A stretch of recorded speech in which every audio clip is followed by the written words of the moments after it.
Hello hello, am I Audible?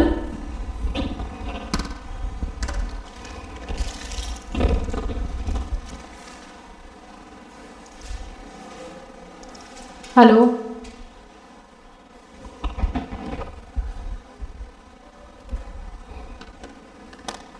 Hello, आवाज येतोय का माझा? Okay fine.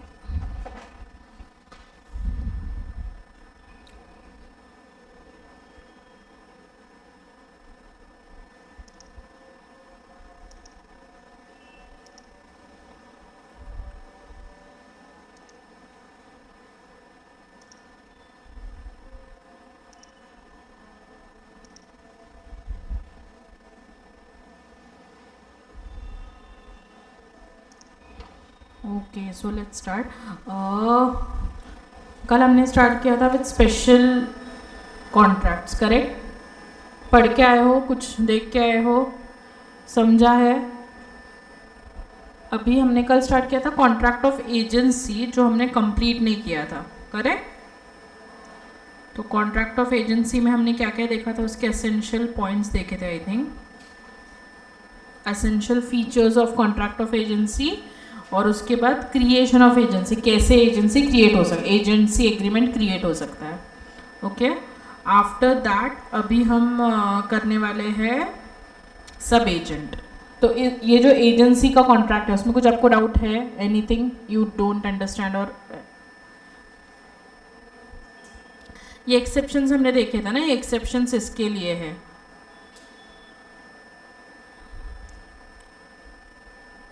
Okay, so sub agent, what is सब एजेंट? स्कूल में मॉनिटर्स थे क्या तुम्हारे? स्कूल में मॉनिटर्स थे, ठीक है. तो कुछ दिक्कत आई, या तुम खुद मॉनिटर हो सकते हो, माइट भी. थे क्या कभी मॉनिटर स्कूल में? नहीं थे? हाँ, चेहरे से ही लग रहा है कोई मॉनिटर नहीं रहेगा. तो मॉनिटर के बारे में क्यों बात कर रहे हैं हम आज? Just for giving you an example of this, कि अगर आपको कुछ इशू है, या किसी से झगड़ा हो गया, या कोई सब्जेक्ट में कुछ इनकम्प्लीट हो गया या समथिंग, तो ऐसा होता था कि डायरेक्टली टीचर के पास जाने से पहले हम ये चीज़ मॉनिटर को बताते थे. या किसी ने मारा, किसी ने पीटा, तो ये चीज़ किसके पास जाती थी? मॉनिटर के पास. और मॉनिटर फिर क्या करता था? टीचर तक वो बात पहुंचाता था, ठीक है. सो दिस वाज द, ऐसा एक क्या बोलते हैं, एक पर्सन बीच में रहता था जिसके थ्रू वो बात पहुंचती थी, ठीक है. नाउ अभी हम जो देख रहे हैं वो सब एजेंट के बारे में देख रहे हैं. नाउ व्हाट इज सब एजेंट इन बिजनेस? अगर एजेंट को ऐसा लग रहा है कि कुछ कामों के लिए he will be not able to complete it और something, so in that case with the permission of principal, ठीक है, that is most important thing. यहाँ पे तुम्हें दोनों चीज़ें देखने मिलेंगी कि प्रिंसिपल को पता है कि सब एजेंट अपॉइंट किया है, या प्रिंसिपल को इन सम केस पता भी नहीं है कि सब एजेंट अपॉइंट किया है. तो जो एक एजेंट के और एक बिहाफ में और एक जो एक एजेंट अपॉइंट होगा, उसे सब एजेंट बोला जाएगा, ठीक है. So there is a principal, there is an agent, and there is an sub agent. Fine. Now let's start with this. Sub agent is a person employed by and acting under the control of original agent in business of the agency. तो अभी जो पहला वाला agent था उसे हम original agent बोल सकते हैं, ठीक है. So the original agent in the business of the agency, relationship between the sub agent and principal. तो एजेंट हमारा मॉनिटर का काम कर रहा है, ऐसे बोल सकते हैं हम, ठीक है. Principal is the teacher, and आप लोग सब एजेंट हो गए, ठीक है. Just to understand the trend कैसा है वो, ठीक है. तो प्रिंसिपल है यहाँ पे, एजेंट है जिसे हम ओरिजिनल एजेंट बोलेंगे, और दूसरा है sub agent. Fine. Now section 192, where a sub agent is properly appointed, as I said कि देयर आर सम केसेस जहाँ पे प्रिंसिपल को पता है और सब एजेंट अपॉइंट हुआ है. समटाइम्स तुम्हें पता है कि नहीं, मतलब तुम्हारे क्लास में होता था कि पता नहीं, बट मॉनिटर है ना, खुद के साथ और एक जन को ले लेता था कि तू भी मेरे साथ मतलब माइन कर करके, होता था ना ऐसे, ये टीचर को पता होता था क्या कि किया है? समटाइम्स टीचर को पता होता था, समटाइम्स नहीं पता होता था। तो उस पर्सन को जैसे मॉनिटर अपॉइंट करता था, उसे हम बोल सकते हैं कि he is a sub agent of that class. Okay, so the principal is so far as regard the third person represented by the sub agent and is bound by and responsible for his act as if he were an agent originally appointed by the principal. Agent's responsibility for sub agent: the agent is responsible to the principal for acts of sub agent. So whenever principal को ये चीज़ पता है कि सब agent appoint मतलब सब agent appoint किया गया है थ्रू एजेंट, तो उसके भी जैसे एजेंट के हर एक एजेंट के परफॉर्मेंस के लिए कौन जिम्मेदार होता है? Principal. So likewise sub agent के लिए भी प्रिंसिपल ही जिम्मेदार होगा when the principal knows that. Okay, and sub in some cases sub agents responsibility क्या है? Sub agent is responsible for his act to the agent but not to the principal except in case of fraud और wilful wrong. So sub agent जो है वो किसको answer देगा? Agent को answer देगा, ठीक है। बट अगर उसने कल उठ के फ्रॉड वगैरह कर दिया तो डायरेक्टली उसको प्रिंसिपल से मिलना ही पड़ेगा, मतलब प्रिंसिपल को उसको फेस करना ही पड़ेगा। अदरवाइज जब तक वो नॉर्मली बिजनेस में चल रहा है तब तक वो एजेंट तक ही सीमित है, एजेंट से ही बात करके वो ये कर सकता है। Okay, where a sub-agent is improperly appointed, this is given under section 193, that where the sub-agent is improperly appointed। अभी हमने ऊपर जो बात की वो properly appointed, मतलब प्रिंसिपल को पता है कि भाई मेरे क्लासरूम में एक सब मॉनिटर है जैसे कि सब एजेंट है। सो अभी improperly appointed where an agent without having authority to do so has appointed a person to act as sub agent। so agent को किसी ने बोला नहीं कि तू एक सब एजेंट अपॉइंट कर, स्टिल उसने अपॉइंट किया, समझो। So the agent stand towards such person in the relation to of a principal to an agent and is responsible for his act both to the principal and to the third person। So in this case जब ये principal को इस चीज़ के बारे में नहीं पता है, at that time that sub agent का कोई भी act है उसके लिए actual responsible agent होगा, principal नहीं, क्योंकि principal को पता नहीं है। So actually responsible कौन होगा? एजेंट होगा, जो ओरिजिनल एजेंट है वो, और वो उसके लिए भी रिस्पॉन्सिबल होगा, उसके जो भी उसने एक्ट किया, जो भी उसने गलत समझो सेल कर दिया, तो उसको जो सेलर जो थर्ड पार्टी है जिसको उसने सेल किया कुछ चीज़, तो वो कुछ किसे बात करने आएगा? एजेंट से पूछने आएगा कि ऐसे कैसे हो गया, वो उसको भी आंसरेबल है। और इवन टू द प्रिंसिपल कि ये तुमसे कैसे गलती हो गई, so even to the principal also that agent original agent is what answerable just because कि उसने इम्प्रॉपरली सब एजेंट अपॉइंट किया है। Okay, so the principal is not represented by or responsible for the act of person so employed। obviously जिस चीज़ के बारे में principal को पता ही नहीं है कि ऐसे कोई सब एजेंट है, तो उसकी रिस्पॉन्सिबिलिटी वो लेगा क्या? खुद नहीं लेगा। The sub agent is not responsible to the principal, even it is what to wage से आएगा ना, जैसे प्रिंसिपल उसके लिए नहीं है रिस्पॉन्सिबल, वैसे ये वो भी प्रिंसिपल को आंसर देने के लिए रिस्पॉन्सिबल नहीं है। उससे किसे कौन है फिर अभी इन केस में? एजेंट, ओरिजिनल एजेंट है, वही आंसरेबल होगा in all this cases. Fine, so this is about the sub agent. सब एजेंट प्रॉपरली समझा तुम्हें? इतना ही टॉपिक है सब एजेंट का, उसमें और कुछ भी नहीं है। नाउ सब्सटीट्यूटेड एजेंट, अभी जैसे सब एजेंट है, सब एजेंट मतलब क्या? हमने बोला कि एजेंट के नीचे एक क्या बोलेंगे हम, एक सबऑर्डिनेट ऑफिसर जैसे उसे अपॉइंट किया गया। सब्सटीट्यूटेड मतलब क्या?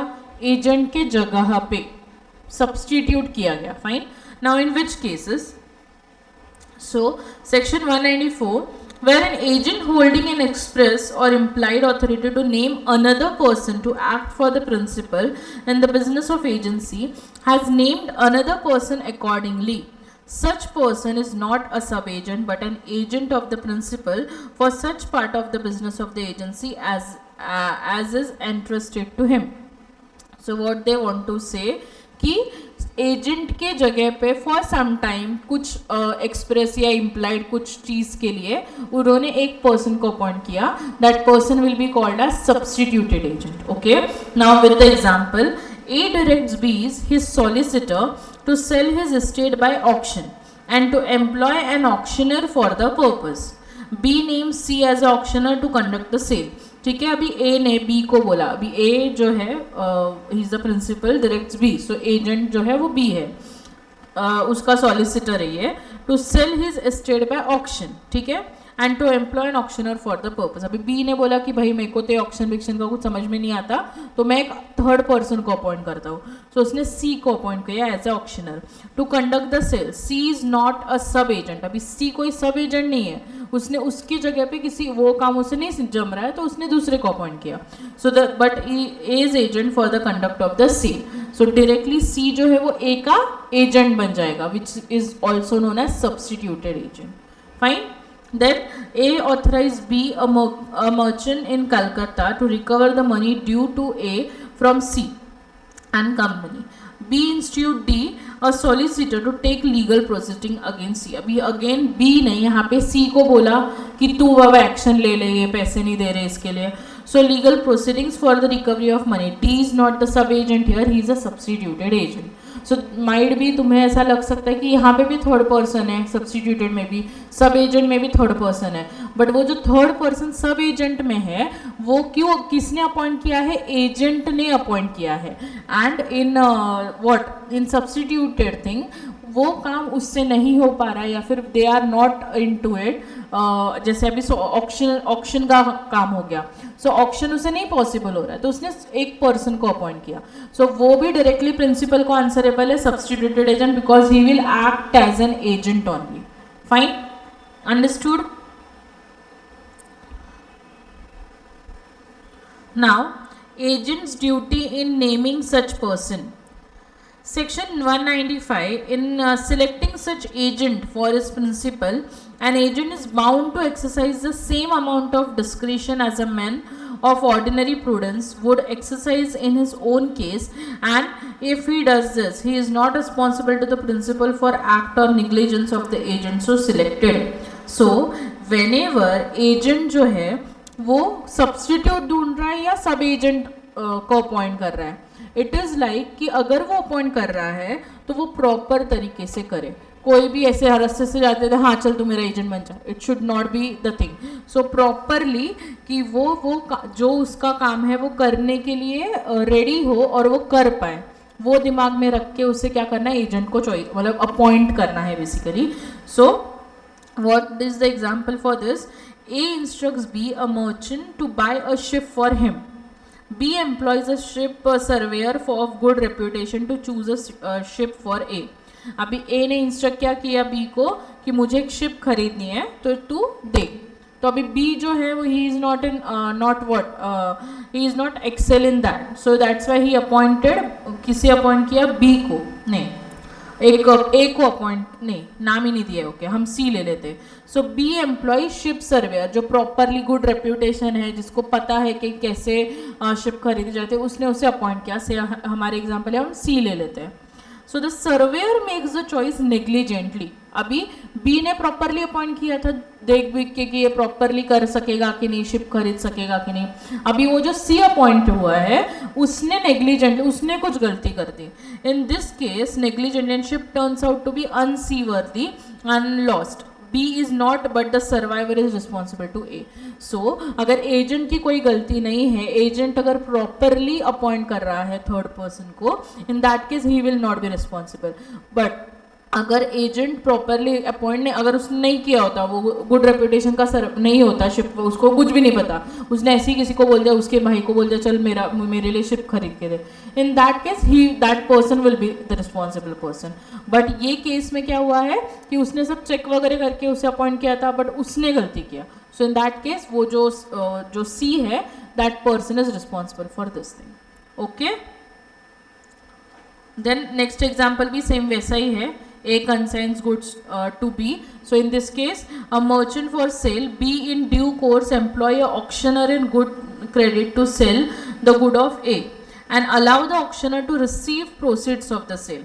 The auctioneer afterwards become insolvent without having accounted for the proceeds. B is not responsible to A for the proceeds liability of principal. Agent acting on named principal, the right and liabilities of the named principal for the act of his agent may be discussed. An act of an agent within the scope of his authority. If an act is carried on by agent within his authority, his acts are binding on the principal. Correct? So you have to understand, ये example से हम यही बताने वाले हैं, यही बता रहे हैं कि जो भी एजेंट एक्ट कर रहा है उस एक्ट अगर वो प्रूडेंटली कर रहा है, प्रॉपर तरीके से कर रहा है, तो उसके हर एक एक्ट के लिए principal is ultimate authority. Correct? अगर वो कुछ गलत कर रहा है then that agent is responsible. Fine. So अभी तक हम क्या देख रहे थे? हमने सब एजेंट देखा, सब्सटीट्यूटेड एजेंट देखा. उसके बाद एजेंट की ड्यूटी क्या है अगर वो किसी पर्सन को अपॉइंट कर रहा है, दैट वी हैव लर्न, और उसके साथ एक दो एग्जांपल्स देखें. नाउ अभी तक हमने देखा कि इन ऑथोरिटी एजेंट अपॉइंट कर रहा है किसी थर्ड पर्सन को. Fine. Now act of an agent exceeding his authority, it can be discussed under two heads. Okay, what are they? So अभी एजेंट जो है वो अपनी ऑथोरिटी से बाहर काम कर रहा है, that is the only thing. ठीक है? अभी ये दोनों में क्या दिया गया है? दो चीज़ें हैं इसमें. सो एजेंट अगर अपनी ऑथोरिटी से बाहर काम कर रहा है, in that case there are two things. One, वो काम अलग हो सकता है, दैट कैन बी सेपरेटेड. वो काम अलग नहीं हो सकता. सो अगर वो काम अलग हो सकता है तो हु आर रिस्पॉन्सिबल, एंड अगर वो काम अलग नहीं हो सकता तो कौन रिस्पॉन्सिबल है? तो ये टू हेड्स में डिस्कस किया है. Where the work can be separated, as I said, अगर काम अलग हो सकता है. Now what it is? Where an agent exceed his agency to do the work of principal, the principal is bound by the part of the work which is within his authority, if it can be separated from the part of the work which is beyond his authority. ठीक है? अभी समझो तुम्हारा बड़ा business है, ठीक है, और इंश्योरेंस लेना है. तो तुम्हारे एजेंट को तुमने बोला कि एक काम कर, अपने फैक्ट्री का इंश्योरेंस ले ले. ठीक है? तो एजेंट ने फैक्ट्री का इंश्योरेंस लिया, उसने वेयर हाउस का भी इंश्योरेंस ले लिया. वेयर हाउस का इंश्योरेंस प्रिंसिपल ने बोला था क्या? नहीं बोला था. उसने खुद से, अच्छी बात की उसने, बट उसने ओवर मतलब क्या किया? एक्सीड किया उसकी ऑथोरिटी. उसे बोला था फैक्ट्री का इंश्योरेंस ले, उसने वेयर हाउस का भी इंश्योरेंस ले लिया. फाइन. अभी इसका जो प्रीमियम उसे पे करना है, अभी ये दोनों अलग सेपरेट होने जैसे है चीज़ें. हम फैक्ट्री का इंश्योरेंस और वेयर हाउस का अलग अलग कर सकते हैं. So this can be consider under separation. So in this case जो उसका पार्ट है, जो उसने एक्सीड किया ऑथोरिटी, वो उसकी रिस्पॉन्सिबिलिटी किसकी हुई? एजेंट की. सो अभी यहाँ पे भी एग्जाम्पल में क्या दिया है? A owner of a ship and cargo authorise B to procure an insurance policy of 4,000 on the ship. अभी क्या बोला गया? उसे शिप की इंश्योरेंस लेने के लिए बोला गया. P procures a policy for 4,000 on ship and another for 6,000 on cargo. तो उसने क्या किया? कार्गो की भी इंश्योरेंस ले ली. A bound to pay the premium for policy on ship. अभी प्रिंसिपल ने किसके बारे में बात की थी? प्रिंसिपल ने बात की थी शिप के बारे में, और उसने कार्गो भी ऐड कर दिया. तो प्रिंसिपल की रिस्पॉन्सिबिलिटी कहाँ तक होगी? शिप तक, but not the premium of the policy on cargo. जो पॉलिसी उसने कार्गो की उसने निकाली, तो he will be responsible for that. ठीक है? When we can separate the things at that time, जितना पार्ट उसने एक्सीड किया है उसके लिए वो रिस्पॉन्सिबल होगा. कौन? Agent. Fine. Now where the work can not be separated, so where an agent does more than what he authorized to do and such act cannot be separated from that which is within his authority, the principal is not bound by the transaction. He is in such case entitled to repudiate the whole transaction. So if the agent does something in excess of his power, the transaction is not binding on the principal. So जब भी अगर हम separate नहीं कर पा रहे हैं वो एक्टिविटी को, in that case principal responsible ही नहीं होगा. ठीक है? हमने ऊपर वाले केस में देखा जब सेपरेट कर पा रहे हैं एट दैट टाइम प्रिंसिपल का जितना पार्ट था उसके लिए वो रिस्पॉन्सिबल था. बट जब हम सेपरेट ही नहीं कर पा रहे और उसने ऑलरेडी ऑथोरिटी एक्सीड की है एजेंट ने, इन दैट केस पूरे एक्टिविटी के लिए कौन रिस्पॉन्सिबल है? Agent. Fine. So A authorise B an agent to buy 500 ship. but B purchased 500 ship and 2 lamps for a sum of rupees 6,000. In this case, the principal may be repudiate the whole transaction. ठीक है, so okay. अभी ये जो case है हमने बोला separate नहीं हो सकता टाइप्स, तो उसमें कौन रिस्पॉन्सिबल है बोला हमने, पूरी तरह से एजेंट रिस्पॉन्सिबल है. ठीक है, but here what they want to say, notice given to agent. The principal is bound by the notice given to agent in course of business. Thus, the knowledge of the agent is the knowledge of the principal. However, if the knowledge is not acquired by the agent in course of his employment, it cannot be imputed to principal. ठीक है, सो जो भी बात agent को पता है, जो भी बात प्रिंसिपल को रादर पता है, वो बात एजेंट को पता है. उनको दोनों को सेम ही ये रखा जाता है. प्रिंसिपल और एजेंट कैसे है कि एजेंट जो एक्ट कर रहा है वो पूरा प्रिंसिपल ही बता रहा है. ठीक है, सो नोटिस अगर दी गई है एजेंट को और उसके अकॉर्डिंग वो नहीं एक्ट कर रहा है, then it will be responsibility of the what, home principal. Fine. Liability by estoppel, कल हमने एस्टॉपल वर्ड पढ़ा था. एस्टॉपल क्या है, इफ यू रिमेंबर, एस्टॉपल मना नहीं किया था, उसने सामने बोला कि ये मेरा एजेंट है. हाँ, so he actually didn't deny he is not my agent, या कुछ भी रिएक्ट नहीं हुआ वो. ठीक है, so the principal is liable for the unauthorised act of the agent. If the principal has created an impression on the third party by his conduct that the agent has authority to do such act, example A, an owner of household that B, the auctioneer had authority to sell the house. B sold the house by auction to a third party for amount less than the amount authorized by law. It was held that purchaser is not affected. So in this case, again जो agent है उसने authority exceed की है, उसने जो amount था, वो घर का जो भी अमाउंट था उससे कम में वो सेल होने दिया. But in that case principal कुछ भी नहीं रिएक्ट हो रहा है. सो उसमें हम बोलेंगे कि एजेंट रिस्पॉन्सिबल है? Obviously not. In this case कौन रिस्पॉन्सिबल होगा? प्रिंसिपल रिस्पॉन्सिबल होगा, क्योंकि वो एस्टॉपल किया उसने. Estoppel means what, you know that. ठीक है, उसने कुछ रिएक्ट नहीं हुआ, उसने डायरेक्टली उसने बोला कि ये हम कम में सेल कर रहे हैं, उसने कुछ उस पर बात नहीं किया, या फिर उसने एजेंट नहीं है तो भी एज अ एजेंट है करके बताया और तभी भी प्रिंसिपल ने कुछ नहीं बोला. Right. Now liability for misrepresentation और fraud. The principal is liable for the misrepresentation और fraud committed by his agent while acting in the course of his business. So कोई भी फ्रॉड अगर एजेंट ने किया है तो who is responsible? Principal. It is immaterial whether the misrepresentation has been committed for benefit of the principal or of the agent himself. A offered to B a residential flat consisting of number of flat in it and inquired C, the property manager of B, whether all the tenants were paying their rents regularly. C informed A that tenants were paying rent regularly with immaterial exception.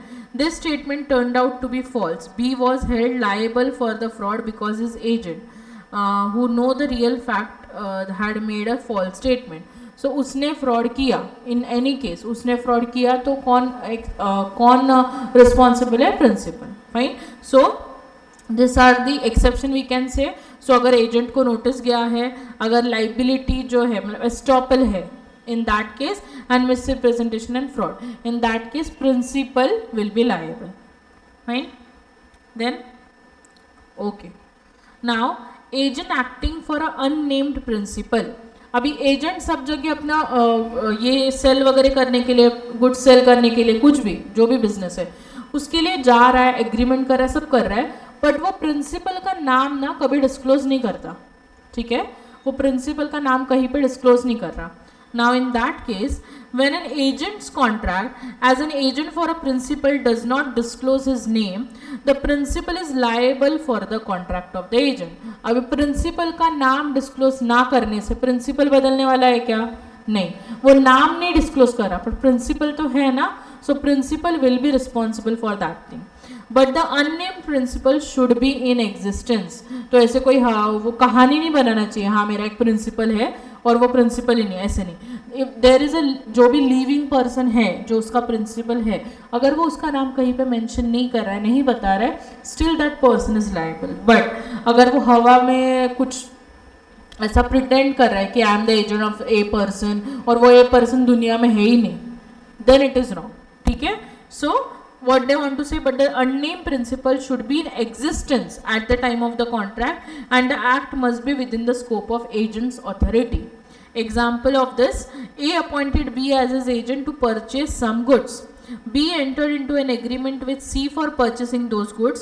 B signed the agreement as a broker to my principal, but did not disclose the name of the principal.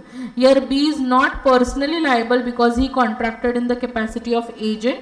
However, the agent is personally liable if he declines to disclose the identity of principal when asked by the third party. So third party ने, मतलब जो भी उसके साथ deal कर रहा है वो पार्टी ने अगर पूछा कि क्या कौन है तेरा प्रिंसिपल, अगर वो तभी डिक्लाइन करेगा तो ही डायरेक्टली विल बी लायबल. क्योंकि ऐसे तो कोई भी करेगा ना कि गुड्स अगर मैं ये लेके जाऊँ पीसी, बोलूँ ये सेल कर रही हूँ मैं, मेरे प्रिंसिपल की बिहाफ में साइन कर रही हूँ, इन that case it obviously will be wrong अगर मैं प्रिंसिपल को डिस्क्लोज नहीं कर रही हूँ, क्योंकि रिस्पॉन्सिबिलिटी मैं मेरे ऊपर ना लेके मैं प्रिंसिपल पर डाल रही हूँ और प्रिंसिपल एग्जिस्टेंस में नहीं है. ऐसा नहीं हो सकता. Fine. Now fourth one is agent acting for an undisclosed principal. In case of an agent acting for an undisclosed principal, the mutual rights and liability of agent, principal and third party are as follows. So अगर agent जो है undisclosed, मतलब जो हमने ऊपर अभी पढ़ा ना, उसके लिए ऐसा काम कर रहा है कि वो अपने प्रिंसिपल का नाम कहीं पे नहीं बता रहा, फाइन, जो एग्जिस्टेंस में भी है. In that case what are the rights and liabilities? किसके राइट्स? एजेंट के, प्रिंसिपल के और थर्ड पार्टी के. So rights and liability of agent क्या रहेंगे? Your agents contract in his own name, so he is bound by the contract. He is personally liable to the third party also. On such contract he can sue and be sued in his own name because in eyes of law he is a real contracting party. In such case the principal and the agent have their respective rights with each other. ठीक है? So third party तो agent को ही आके पकड़ेगी अगर कुछ गलत हो गया तो, बट अदर देन अभी देखो ए और बी ने कॉन्ट्रैक्ट किया, ठीक है, ए जो है वो एजेंट है, बी जो है वो कोई गुड्स वेंडर है, ठीक है, उसके साथ उसने कॉन्ट्रैक्ट किया गुड्स का वगैरह, और ए ने साइन किया था कि मैं on behalf of principal sign कर रहा हूँ, ठीक है. अभी प्रिंसिपल कौन है ये नाम उसने बताया नहीं. सो बी को कुछ प्रॉब्लम हुआ तो बी किसको पकड़ेगा? ए को पकड़ेगा. फिर अभी ए का जो प्रिंसिपल है उनका अलग, मतलब उसको ऑब्वियसली वो उसको रिस्पॉन्सिबल होना पड़ेगा, बट वो जो कैटेगरी है, वो जो ट्रांजैक्शन है वो अलग हो जाएगा. बट यहाँ पे डायरेक्टली बी किसके पास जाएगा? ए के पास ही जाएगा, क्योंकि उसने उसके साथ डील किया था और अभी वो काम हो नहीं रहा है. Fine. So rights and this is the, मतलब एजेंट के राइट्स क्या है कि वो उस पर कोई भी लाइबिलिटीज एंड राइट्स कि उसके कोई भी केस भी कर सकता है और वो भी किसी पे केस कर सकता है इन सम केसेस. ठीक है. Rights and liability of principal. The principal has a right to intervene and require the performance of the contract from the third party. In such case the other party may sue either the principal or the agent both. The principal, if he likes, may also require performance of the contract from the other party, but in such case he should allow the benefit of all payments made by the third party to the agent. So in ये ऐसे case में जो agent है जो principal है वो intervene कर सकता है कि ये कंप्लीट नहीं हुआ है कॉन्ट्रैक्ट, इसे कंप्लीट करवाओ. He can intervene. In that case third party जो है वो इसको भी, मतलब प्रिंसिपल को भी, क्योंकि अभी प्रिंसिपल पिक्चर में आ गया ना, अभी तक प्रिंसिपल पिक्चर में था नहीं, अभी प्रिंसिपल पिक्चर में आ गया, तो he is that much responsible as of agent. ठीक है. So the example is A contracted with B, a shopkeeper, to purchase furniture. A advanced a part payment of the price to B. Afterwards, A discovered that B is the agent of C. In this case, C may ask A to perform the contract, but he must account for the advance of the money. So जो भी advance दिया है उसने वो same चीज़ के लिए, क्या, furniture purchase के लिए, वो एडवांस जो है वो माइनस होके जो पेमेंट है वो ऑब्वियसली करेगा. जब प्रिंसिपल आएगा तो कॉन्ट्रैक्ट थोड़ी बदलेगा, प्रिंसिपल आएगा तो कॉन्ट्रैक्ट वही रहने वाला है. जो एडवांस उसने अगर 10,000 में से 2,000 दिए थे पहले, तो अभी वो 8,000 पे करेगा. Fine. Now rights and liability of third party. अभी हमने देखा कि एजेंट का राइट्स एंड लाइबिलिटीज क्या है अगर प्रिंसिपल का नेम डिस्क्लोज नहीं है. प्रिंसिपल का क्या है, अभी थर्ड पार्टी का क्या है. If the third party has discovered that there is a principal, he may file the suit against the principal as his agent और both. In such case the third party must allow the principal the benefit of all payment received by him from the agent. ठीक है। Third party को जब पता चलेगा कि principal ये person है, तो इन दैट केस वो एजेंट प्रिंसिपल किस पे भी एक्शन ले सकता है। So A sold 100 bale cotton to be on credit, afterward discovered that B was acting as a agent of C. In this case, A may sue either B or C or both for the performance of the contract. Fine? Anything? Any doubt? I know this. मैंने कल बोला था ना agent और थोड़ा सा try है। कल के indemnity was very good, guarantee, उसके बाद क्या था प्लेज। प्लेज तुमको हार्ड लग रहा था ना, अभी ये देखो agent it's not hard, just there are ऐसे बहुत टॉपिक्स बहुत है। प्लेज ठीक था ना, उसके बाद अभी एजेंट वाला थोड़ा सा उसमें बहुत टॉपिक्स है अंदर अंदर। फाइन, कुछ नहीं समझा एक बार रीड कर लो, सो मत, नींद नहीं मारने आ रहे हो तुम लोग, इधर पढ़ो। काय काय मला हे सांग।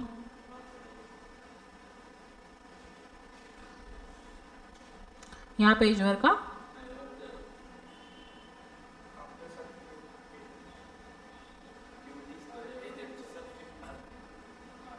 नेमिंग सच पर्सन, हां सांगते। अजून कोणाला काय डाऊट आहे बघून घ्या, डाऊट्स घरी घेऊन नाही जायचे कधीच।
ओके, कोई डाउट है?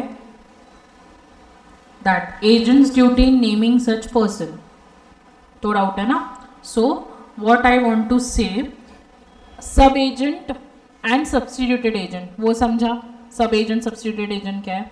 अभी जब भी एजेंट जो ओरिजिनल एजेंट है वो अगर किसी को थर्ड पर्सन को अपॉइंट कर रहा है एज अ सब्स्टिट्यूटेड एजेंट या सब एजेंट, तो उसने अपॉइंट करते टाइम, अगर तुम ही हो, तुम अपॉइंट कर रहे हो किसी को, ठीक है, अभी प्रिंसिपल मैं हूँ, ठीक है, तुम एजेंट हो, now you are appointing as a किसी को सब्स्टिट्यूटेड एजेंट अपॉइंट कर रहे हो, तो whenever you are appointing the third person you should be careful. किसी को भी अपॉइंट नहीं कर सकते ना, तुम्हारा दोस्त है इसलिए किसी को अपॉइंट, वो पर्टिकुलर जो भी एक्टिविटी है, जैसे हमारे एग्जांपल में शिप खरीदने की एक्टिविटी थी, तो वो एक्टिविटी, अभी शिप खरीदना ऐसी इजी बात है क्या? पर्टिकुलरली सब कुछ उसके क्या बोलते हैं, जैसे हम मोबाइल खरीदते हैं तो हम फीचर्स उसके चेक करते हैं, क्या क्या फीचर्स है, क्या है क्या, वो सब हम इतने सब चीज़ें चेक करते हैं। सो अगर शिप खरीदना है तो उसके लिए ऐसा कोई एक्सपर्ट चाहिए जो उसके बारे में उसको समझता है, ठीक है। You are not doing this because you don't understand about it. तो अगर तुम किसी को अपॉइंट कर रहे हो तो वो ऐसा पर्सन होना चाहिए जिससे वो चीज़ें समझे, ठीक है। So whenever you are appointing उसका बैकग्राउंड चेक बोल लो। तो अगर तुम्हें पता है कंपनी में अगर कोई अपॉइंट हो रहा है तो उसका बैकग्राउंड वगैरह चेक किया जाता है। क्यों चेक किया जाता है? कि ऑफिस में उसे अपॉइंट करने के बाद कुछ प्रॉब्लम ना क्रिएट हो, ठीक है।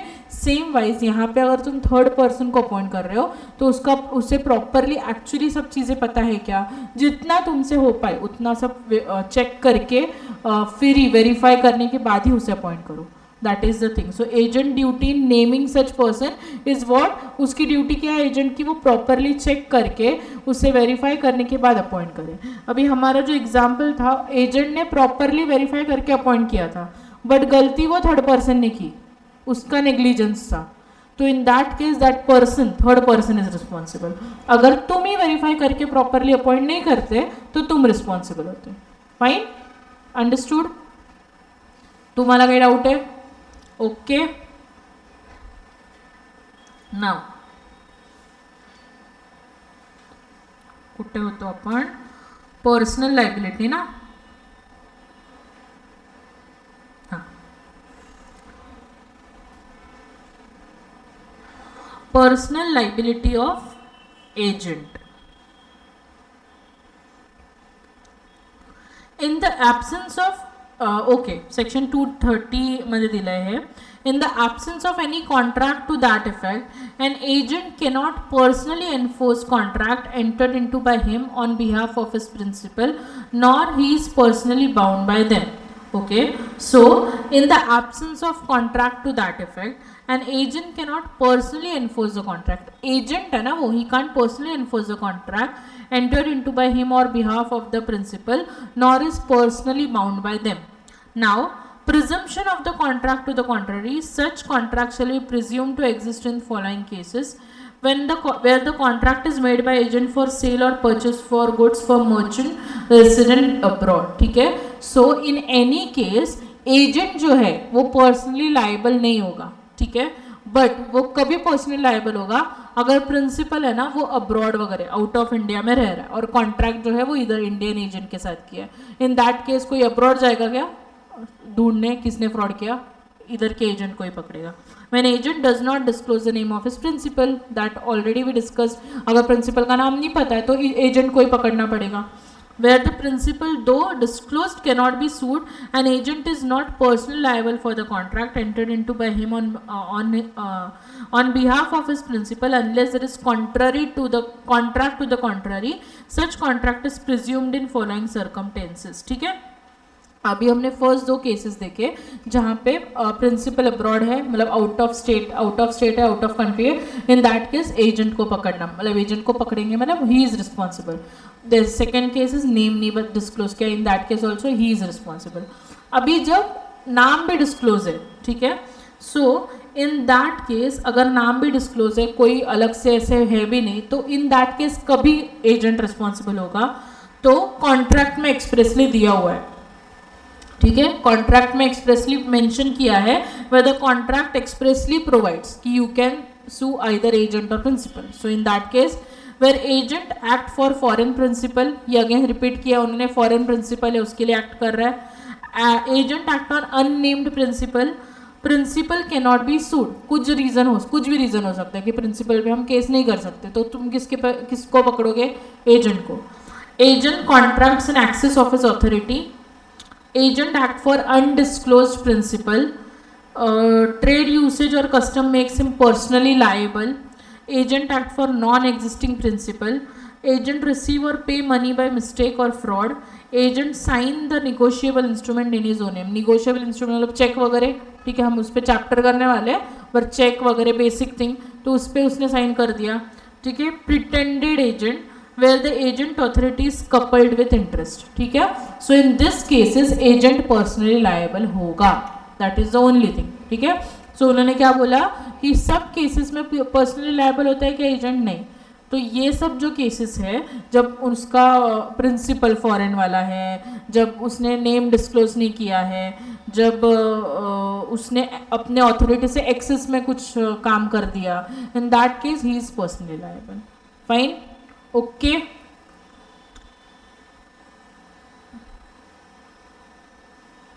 This is about personal liability of agent. This completes our contract of agency.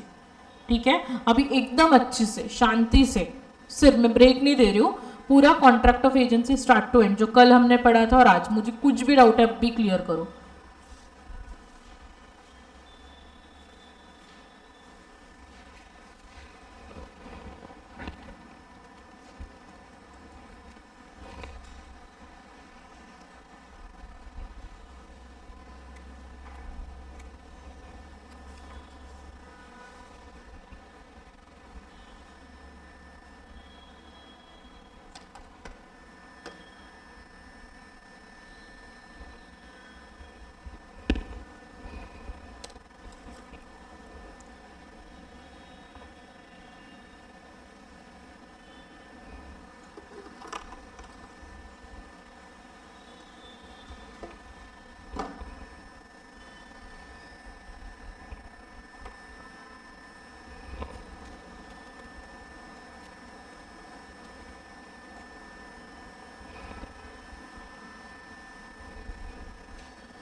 Okay,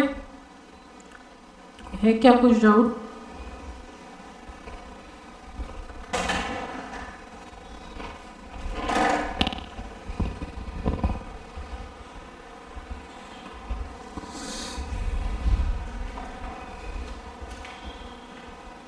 झाली जो डाऊट आहे काय? नोटीस कुठली पेज आहे? वरती आहे ना?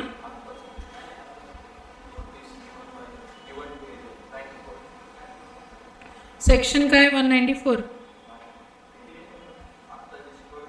हां हां हां.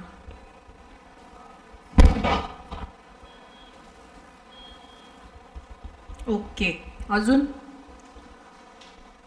तू वाचला का? झोपा काढतो इथे.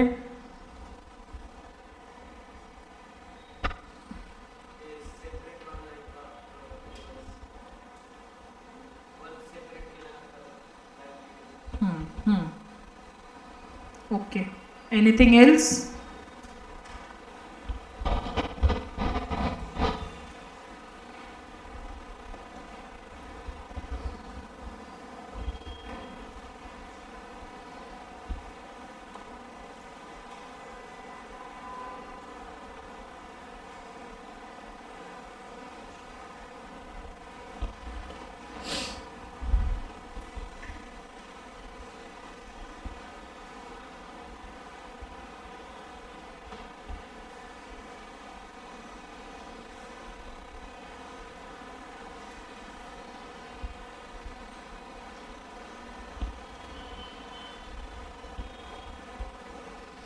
Okay, so first of all, notice given to the agent. What they say, the principal is bound by the notice given to the agent in course of business. Thus, the knowledge of the agent is knowledge of the principal. So, from the starting, we are saying कि whatever is agent acting, सगळी ती कोणाची जबाबदारी आहे? प्रिन्सिपलची जबाबदारी आहे. Fine, पहिल्यापासून आपण ते म्हणतो, तो कालच्या लेक्चरला नव्हता. सो आम्ही तिथून स्टार्ट केलेलं. So principal is a main person, correct, and agent is appointed by the principal. So whatever म्हणजे एजंट जे पण ॲक्ट करतो ते प्रिन्सिपलला माहिती आहे आणि प्रिन्सिपलच्या परवानगीने सगळं करतो असं आपण म्हणतो. ठीक आहे. Now notice given to the agent काय म्हणतो की the principal is bound by the notice given to the agent in course of business. ठीक आहे. Thus the knowledge of the agent is knowledge of the principal. So whatever एजंटला माहिती आहे, जसं उलटं पण असू शकतं ना, जे प्रिन्सिपलला माहिती आहे ते एजंटला माहिती आहे, सेम वाईस वर्सा जे एजंटला माहिती आहे ते प्रिन्सिपलला माहिती असेल. ठीक आहे. However, if the knowledge is not acquired by the agent in course of his employment, so in due course जर एजंटला काही गोष्टी he don't know about something or something else, in that case it cannot be imputed to the principal. So तुम्ही प्रिन्सिपलला त्याच्यासाठी जबाबदार नाही धरू शकत. That is the thing. जर मे बी ती एजंटचीच चुकी असेल ना, जे काही त्यांनी नाही माहिती करून घेतलं आहे किंवा अबाउट सम प्रोडक्ट की त्यांनी सेल केलं आणि त्याला नाही माहिती आहे. So it would be the fault of agent and not about the principal. Fine. So this is about the notice given to the agent. Fine. Next काय होतं ते ना, खाली वाटतं ना, ते वरती आहे का, सेपरेशनवाला ना.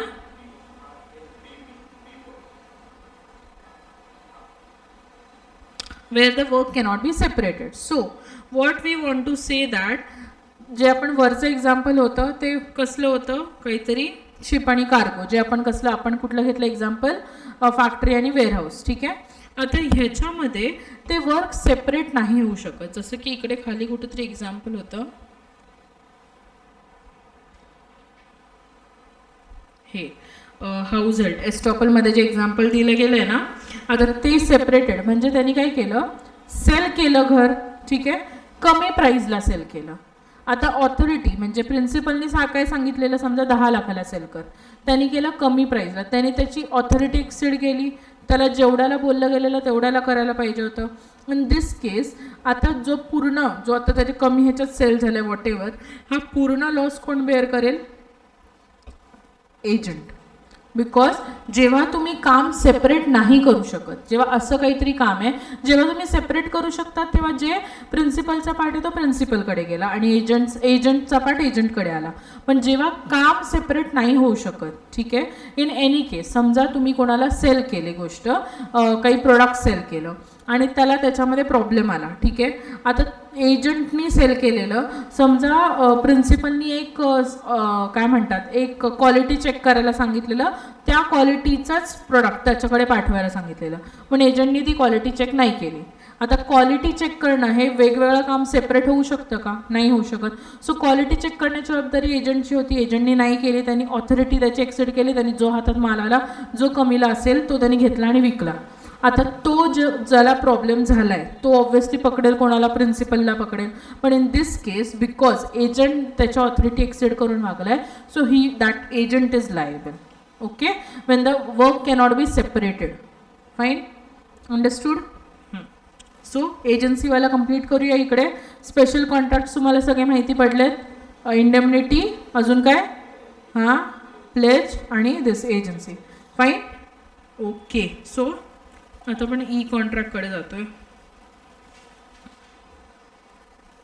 आता कॉन्ट्रॅक्ट ॲक्टमध्ये there is only 3 topics: e contract, discharge of contract आणि ब्रीच ऑफ कॉन्ट्रॅक्ट. ठीक आहे. नाव आय प्लॅन की आज आपण डिस्चार्जपर्यंत कंप्लीट करूया. इन केस टाईम टाईम बघू आपण कसं आहे, नाही तर मी नेक्स्ट लेक्चर ब्रिज करणारच होते. सो बघू आपण कसं जातं आहे. माहीत? Okay. So e-contract and e-signatures. Fine. This is 2.8 chapter of your Contract Act. So Contract Act कसा आहे? काय आहे? समजतोय का? हां, ओके. म्हणजे ते बिझनेस पर्स्पेक्टिव्हनी आहे. सो एक्झाम्पल्स थ्रू मे बी तो डिटेलमध्ये कळू शकतो, पण फक्त असे जे एजन्सी टाईप्स जरा येतात मध्ये मध्ये. ओके ना? वाचताय का? मस्त झोपा काढताय तुम्ही सगळे?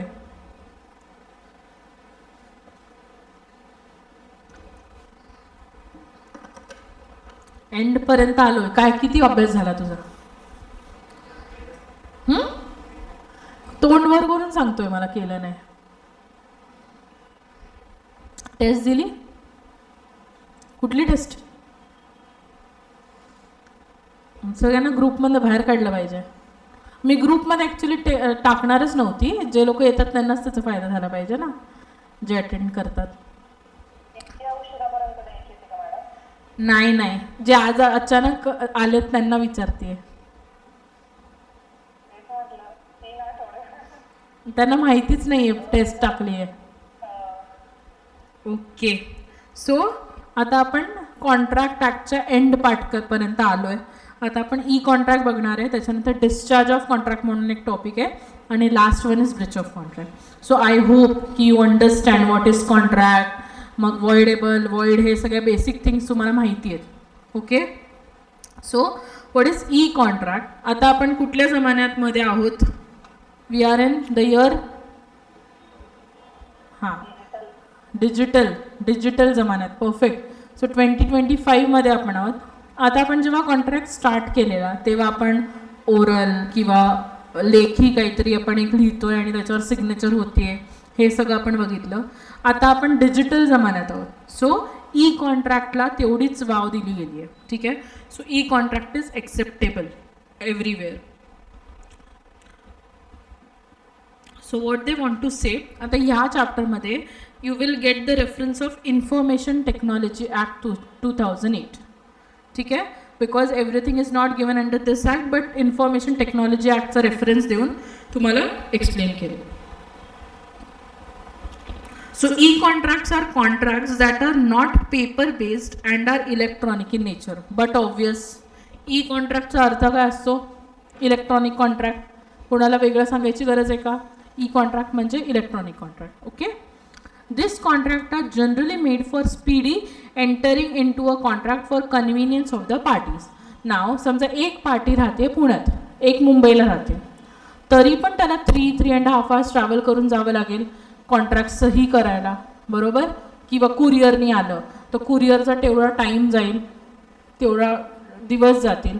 आणि मग ते कॉन्ट्रॅक्ट ॲक्च्युली एक्झिक्यूट होईल, बरोबर. एवढा टाईम घेईल.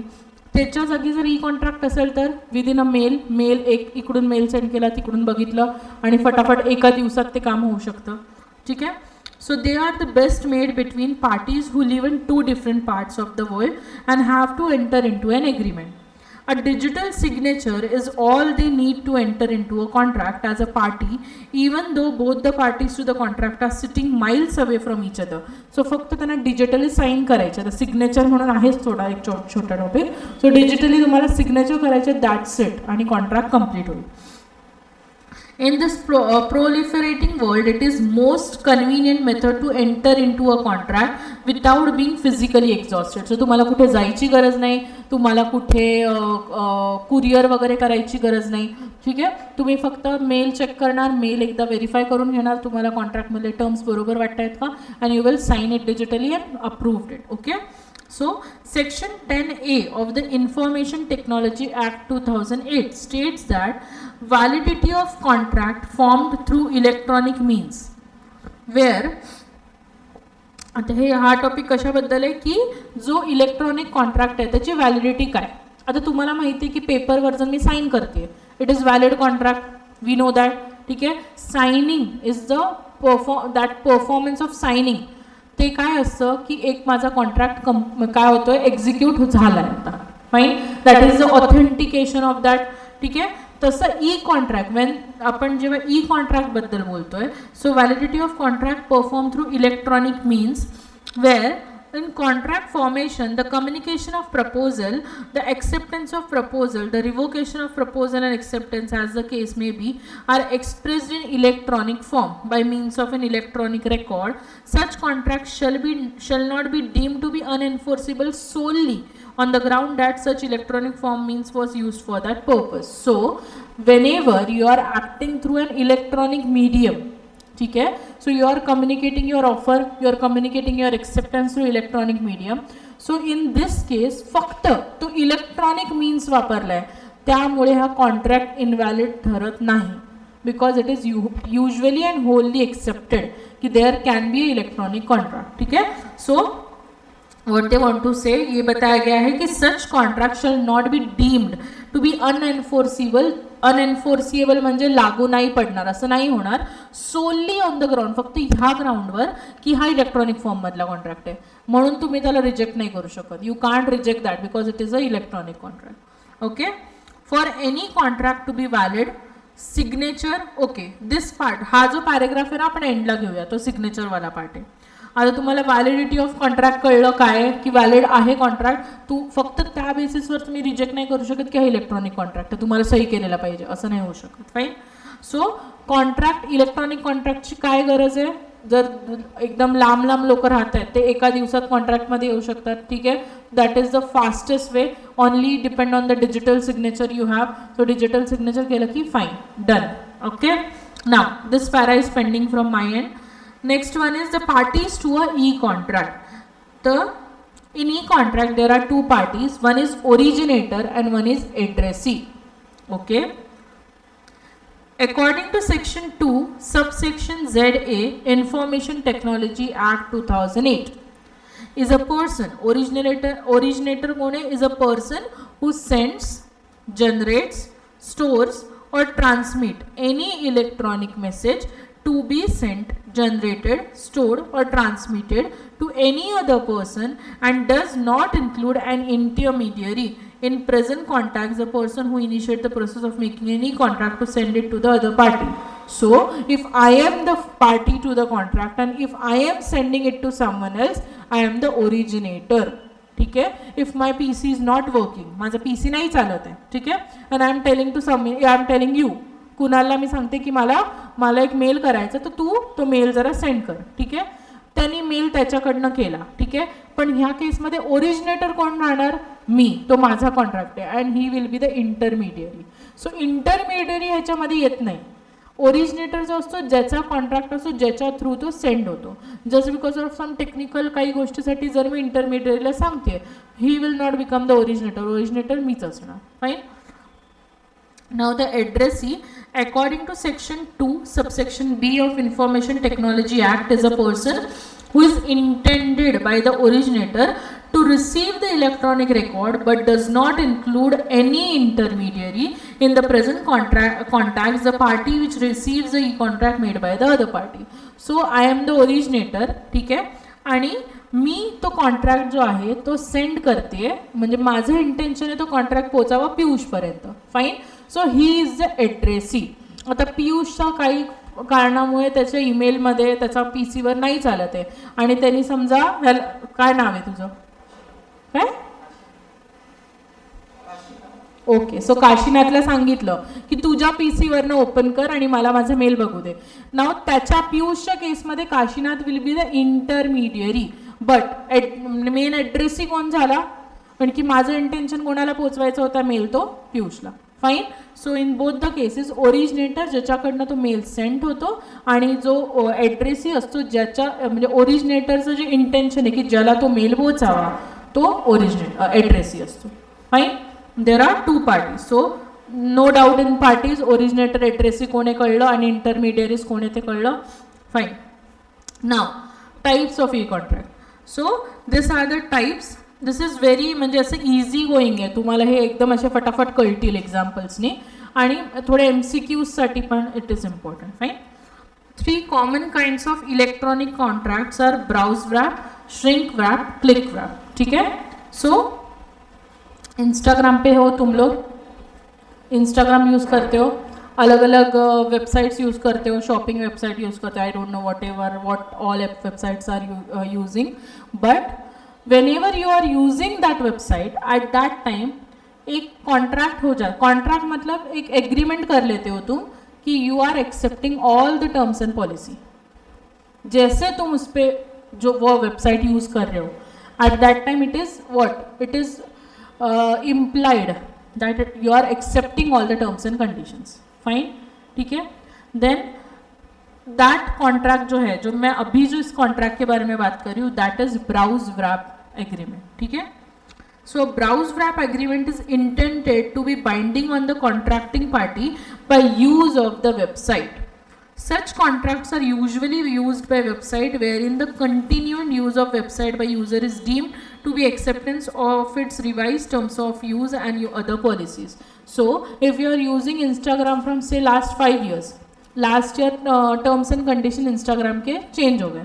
So it is obviously assumed कि तुम्हें जैसे पहले के टर्म्स एंड कंडीशन तुमने एक्सेप्ट किए थे वो लास्ट ईयर चेंज किए हुए वो भी तुम एक्सेप्ट कर रहे हो. ठीक है. So any changes whenever you are using that website, any changes, anything you are accepting it. ठीक है. That is the way. So ऐसे जो एग्रीमेंट होते हैं उससे बोलते हैं browse wrap agreement. Fine. Next is shrink wrap. So contract is a licence agreement where antivirus होगा तुम्हारे पीसी के लिए, सबके पास जो भी पीसी लैपटॉप यूज़ कर रहे हैं, you are using antivirus. Fine. So antivirus का पता है एक पैकेट आता है, ऐसा एक कुछ देते हैं उन लोग, कुछ किसका पेन ड्राइव में होता है या सीडी पे देते हैं. So anything. सो एक ऐसा पैकेट कुछ आता है या फिर सिम कार्ड्स का पैकेट्स होता है. ठीक है. तो जैसे वो तुम परचेस कर रहे हो, जैसे तुमने वो अनरैप किया उसे, at that time it would be consider as कि उसके जो भी कंडीशंस है यू आर एक्सेप्टिंग इट. ठीक है. सो वो होगा जो सॉफ्टवेयर खरीद रहे हो तुम कुछ अलग से, तो वो सॉफ्टवेयर खरीद रहे हो तो उसका जो लाइसेंस ले रहे हो, so whenever you are accepting it, it is assume that you are accepting all the terms and conditions. ठीक है. सो ऐसे जो होते हैं वो श्रिंक रैप्ड होते हैं. So shrink wrap contract is a license agreement where the terms and conditions of contract are enforced upon the consumer as soon as he opens the package.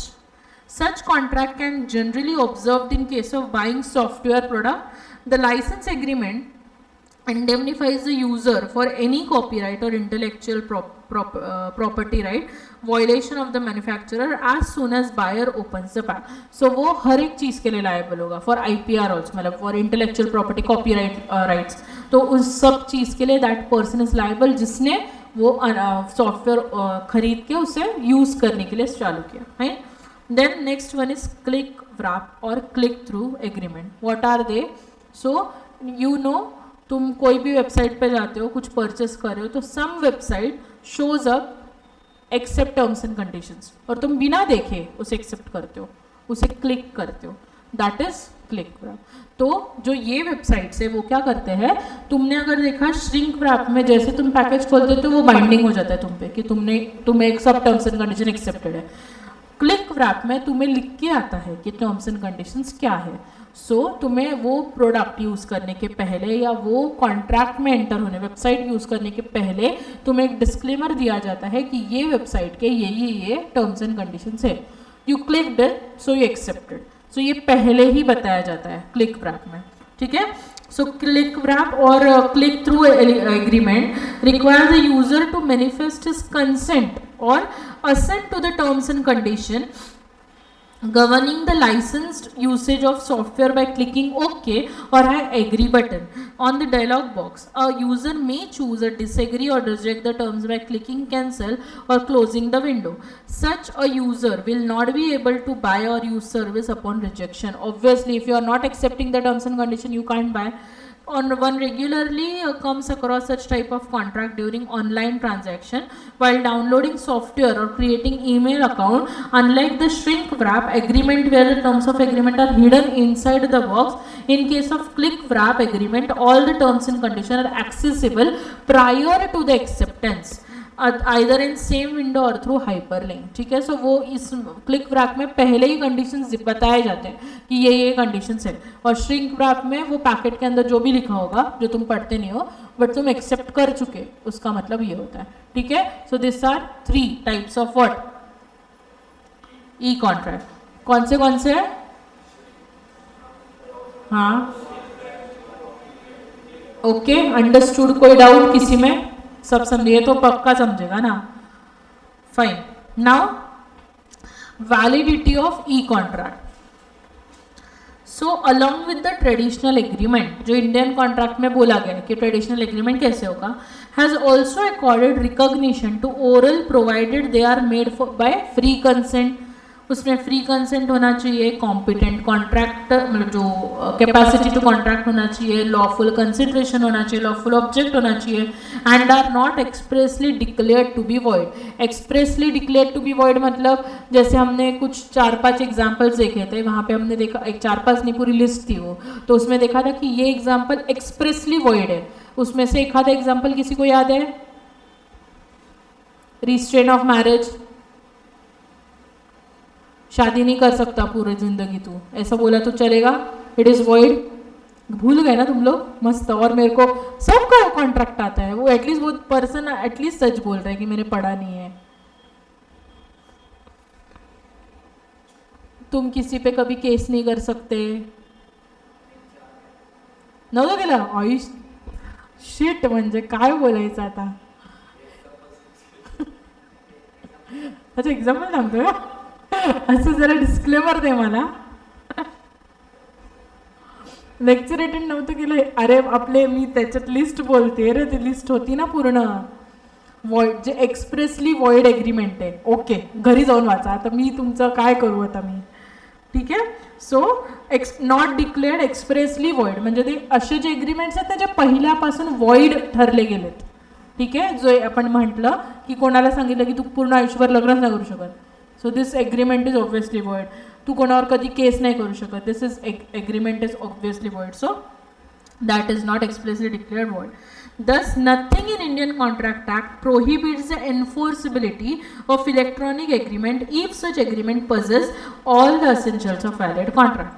आपण कालपासून हे वाचतोय की तुम्ही स्पेशल कॉन्ट्रॅक्ट करा, तुम्ही ई contract करा, फक्त व्हॅलिड जे requirements आहेत, असेन्शियल पॉईंट्स आहेत ते कंप्लाय झाले पाहिजे, that's it, okay. Free consent is an essential characteristic of valid contract.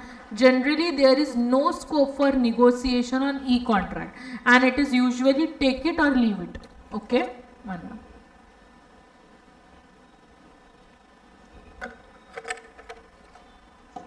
So, तुमची कुठे अपॉइंटमेंट झाली समजा कंपनीमध्ये वगैरे, तुम्हाला ऑफर लेटर येतं, टर्म्स अँड कंडिशन असतात, पण ती कंपनी एवढी मोठी आहे की तुम्ही त्यांच्यासोबत निगोशिएट नाही करू शकत. सो तुम्हाला ती ऑफर ॲक्सेप्ट करावी लागते किंवा तुम्हाला ती एक्सेप्ट नाही घेऊ शकत, तुम्ही नाही जॉईन करू शकत. It might happen. ठीक आहे. किंवा कुठल्या मोठ्या कंपनीबरोबर डील करताना, समजा इन फॉर बिझनेस, ठीक आहे. So in that case in some point of time जेव्हा खूप मोठी बिझनेस, खूप मोठी कंपनी आहे, सो त्यांचे जे काही टर्म्स अँड कंडिशन्स आहेत ते तुम्हाला एक्सेप्ट करावे लागतात. जर तुम्ही नाही केलं तर तुम्ही त्या बिझनेसमध्ये नाही जाऊ शकत. म्हणजे तुम्ही त्या पोझिशनला नसता की तुम्ही त्यांच्याशी निगोशिएट करून चेंज करू शकता. ठीक आहे. सो असे ई कॉन्ट्रॅक्ट जे असतात ना, ते usually take it or leave it ह्या बेसिसवर असतात. Indian courts have dealt with instances where the terms of contract were negotiated between the parties wherein one party to the contract was in unfair dominant position and have unfair contract as void. So त्या कुठल्या Indian कोर्ट्समध्ये असे cases आलेले आहेत आणि undue influence आपण वाचलं आहे already. सो त्या केसेसमध्ये त्यांनी अशा कॉन्ट्रॅक्ट्सला वॉइड ऑलरेडी ठरवलं आहे जे अनफेअर होतं आहे लोकांवर. ठीक आहे. Now in the case of LIC India versus consumer education, the Supreme Court held that in dotted line contract there तुम्हाला माहिती आहे सिग्नेचरच्या इकडे असे असे हे दिलेले असतात जिकडे सिग्नेचर करायचे असते. Yes, there would be no occasion for weaker party to bargain as to assume to have a equal bargaining power. He has either to accept or leave the service or goods in terms of dotted line contract. His option would be either to accept unreasonable or unfair term or forgo the service. So असे काही contracts असतात ई कॉन्ट्रॅक्ट्समध्ये किंवा otherwise जे तुम्हाला accept करावे लागतात. जर तुम्ही नाही करत तर तुम्हाला त्याची सर्व्हिस नाही मिळणार. Fine. So this is the validity of contract. Now वरती जो आपण पॅरेग्राफ सोडला होता regarding the signature, e signature. So digital सिग्नेचरमध्ये तुम्हाला कुठलंही पेन असं काही तुम्हाला साईन नाही करावी लागत. तुम्हाला डिजिटल सिग्नेचर म्हणजे एक कन्सेप्ट जो आहे, तुम्ही कधी आय डोंट नो पुढे जाऊन बघाल तर काही असे कंपनीज आहेत, सॉफ्टवेअर कंपनीज वगैरे, ते लोक डिजिटल सिग्नेचर सर्टिफिकेट तुम्हाला क्रिएट करून देतात डाउनलोड विथ नॉमिनल फीज जी पण आहे त्यांची. सो ती जी डिजिटल सिग्नेचर आहे त्याच्यामध्ये एक पेन असतो. ठीक आहे. सो ती सिग्नेचर तुम्ही तुमच्या सिस्टमला लावली, तो पिन टाकला, ती जी एग्रीमेंट कॉन्ट्रॅक्ट जे पण आहे ते साईन होऊन जातं. ठीक आहे. So this is for extra information जे असं होतं प्रॅक्टिकल रिझनमध्ये. सो फॉर एनी कॉन्ट्रॅक्ट, तो जो पॅरा आपला राहिलेला, for any contract to be valid signature from the both the parties are required. In the case of e contract and electronic signature comes to play. आता तुम्ही पूर्ण contract करताय electronically आणि तुम्ही साईन करायला जाल तिकडे तर काय फायदा आहे का? So there should also be एक सिस्टम की तुम्ही सिग्नेचर पण इलेक्ट्रॉनिकली करताय. So an electronic signature is defined by information technology act. Section 2 subsection P as the authentication of any electronic records by subscriber by means of electronic technique specified in second schedule, and it is includes a digital signature. ठीक है. So it is illustrated in Information Act. Further, Section 5 of the Information Technology Act says that where any law requires that information or any other matter to be authenticated by affixing a signature on any document signed by bearing the signature of any person, then such requirement shall deemed to have been satisfied. Electronic signature serves the same purpose as hand written signature. सो ते same काम करतं. उलटं ते जास्त म्हणजे तुम्ही at least signature जे आहे तर त्याला तुम्ही फॉर्ज वगैरे करू शकता. पण ती जी डिजिटल सिग्नेचर आहे त्याचा pin is the most important thing आणि ती खूप जास्त सिक्युरिटी फीचर्समध्ये असते. ठीक आहे. So section 85C of the Indian Evidence Act state that as far as digital signature is concerned, the court presume that information provided in the certificate is true and correct. So Evidence Act मध्ये सुद्धा त्याला त्या कन्सेप्टला digital सिग्नेचरला accept केलं गेलं आहे. So जे digital signature it is as equal to की hand written signature. Fine. So this is about e सिग्नेचरचा पार्ट तुमच्या बुकमध्ये एवढाच आहे. ह्याच्या पुढे आहे का काय? नाही. Okay. So this is e contract. एकदम छोटा कॉन्सेप्ट होता. ई कॉन्ट्रॅक्ट काय, तीन टाईप, कोण कोण पार्टीज आहे, तीन टाईपचे कॉन्ट्रॅक्ट आहेत, व्हॅलिडिटी ऑफ कॉन्ट्रॅक्ट काय आणि डिजिटल सिग्नेचर. फाईन. चलो let's have a break of 5 minutes. Then आपण डिस्चार्जवर जाऊया. 5 minutes नाही, 2च मिनटं ब्रेक घ्या.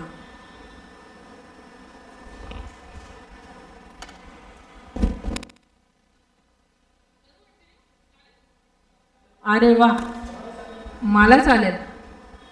आपल्याला 6पर्यंतच लेक्चर आहे. आपण आज लेट चालू केलं ना.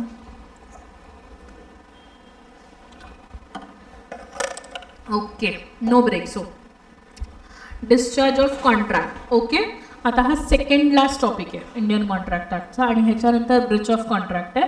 Breach of contract I am saying की आपण नेक्स्ट लेक्चरला घेऊया. तो आता ह्या लेक्चरमध्ये असं खूप जास्त नको. सो डिस्चार्ज ऑफ कॉन्ट्रॅक्ट काय आहे.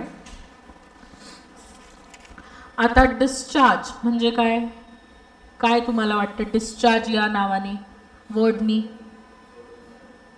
ओके, सोडून जायचं. अजून कोण सोडून गेली तुला?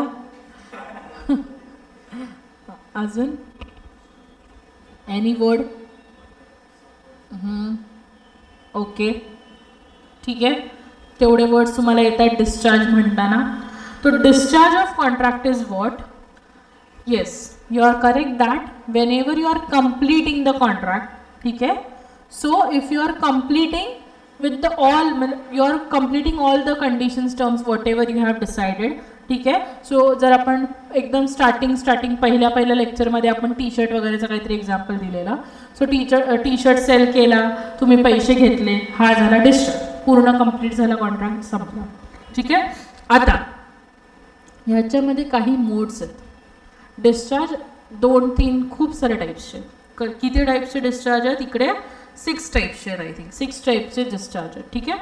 नाव when the right and obligation created by the contract comes to an end, okay, the contract is said to be discharged or terminated. In other words, discharge of contract means termination of contractual relationship between the parties. So when you are discharging the contract, तुमच्यामधले जे पण काही right, तुम्ही जे पण काही terms and condition, rights and liabilities जे काही decide केलेलं ते तिकडेच संपून जातं. Fine, okay. Discharge of contract you understood. Now या डिस्चार्जमध्ये इथे त्यांनी 6 हेड्समध्ये डिस्चार्ज दिलं आहे, ठीक आहे. एक तर डिस्चार्ज बाय परफॉर्मन्स आहे, discharge by agreement, discharge by lapse of time, discharge by operation of law, discharge by impossibility of performance, and last one is discharge by breach of contract. So there are 6 heads, आणि त्याच्यामधनं पण 3 heads असे आहेत ज्याच्यामध्ये sub heads आहेत.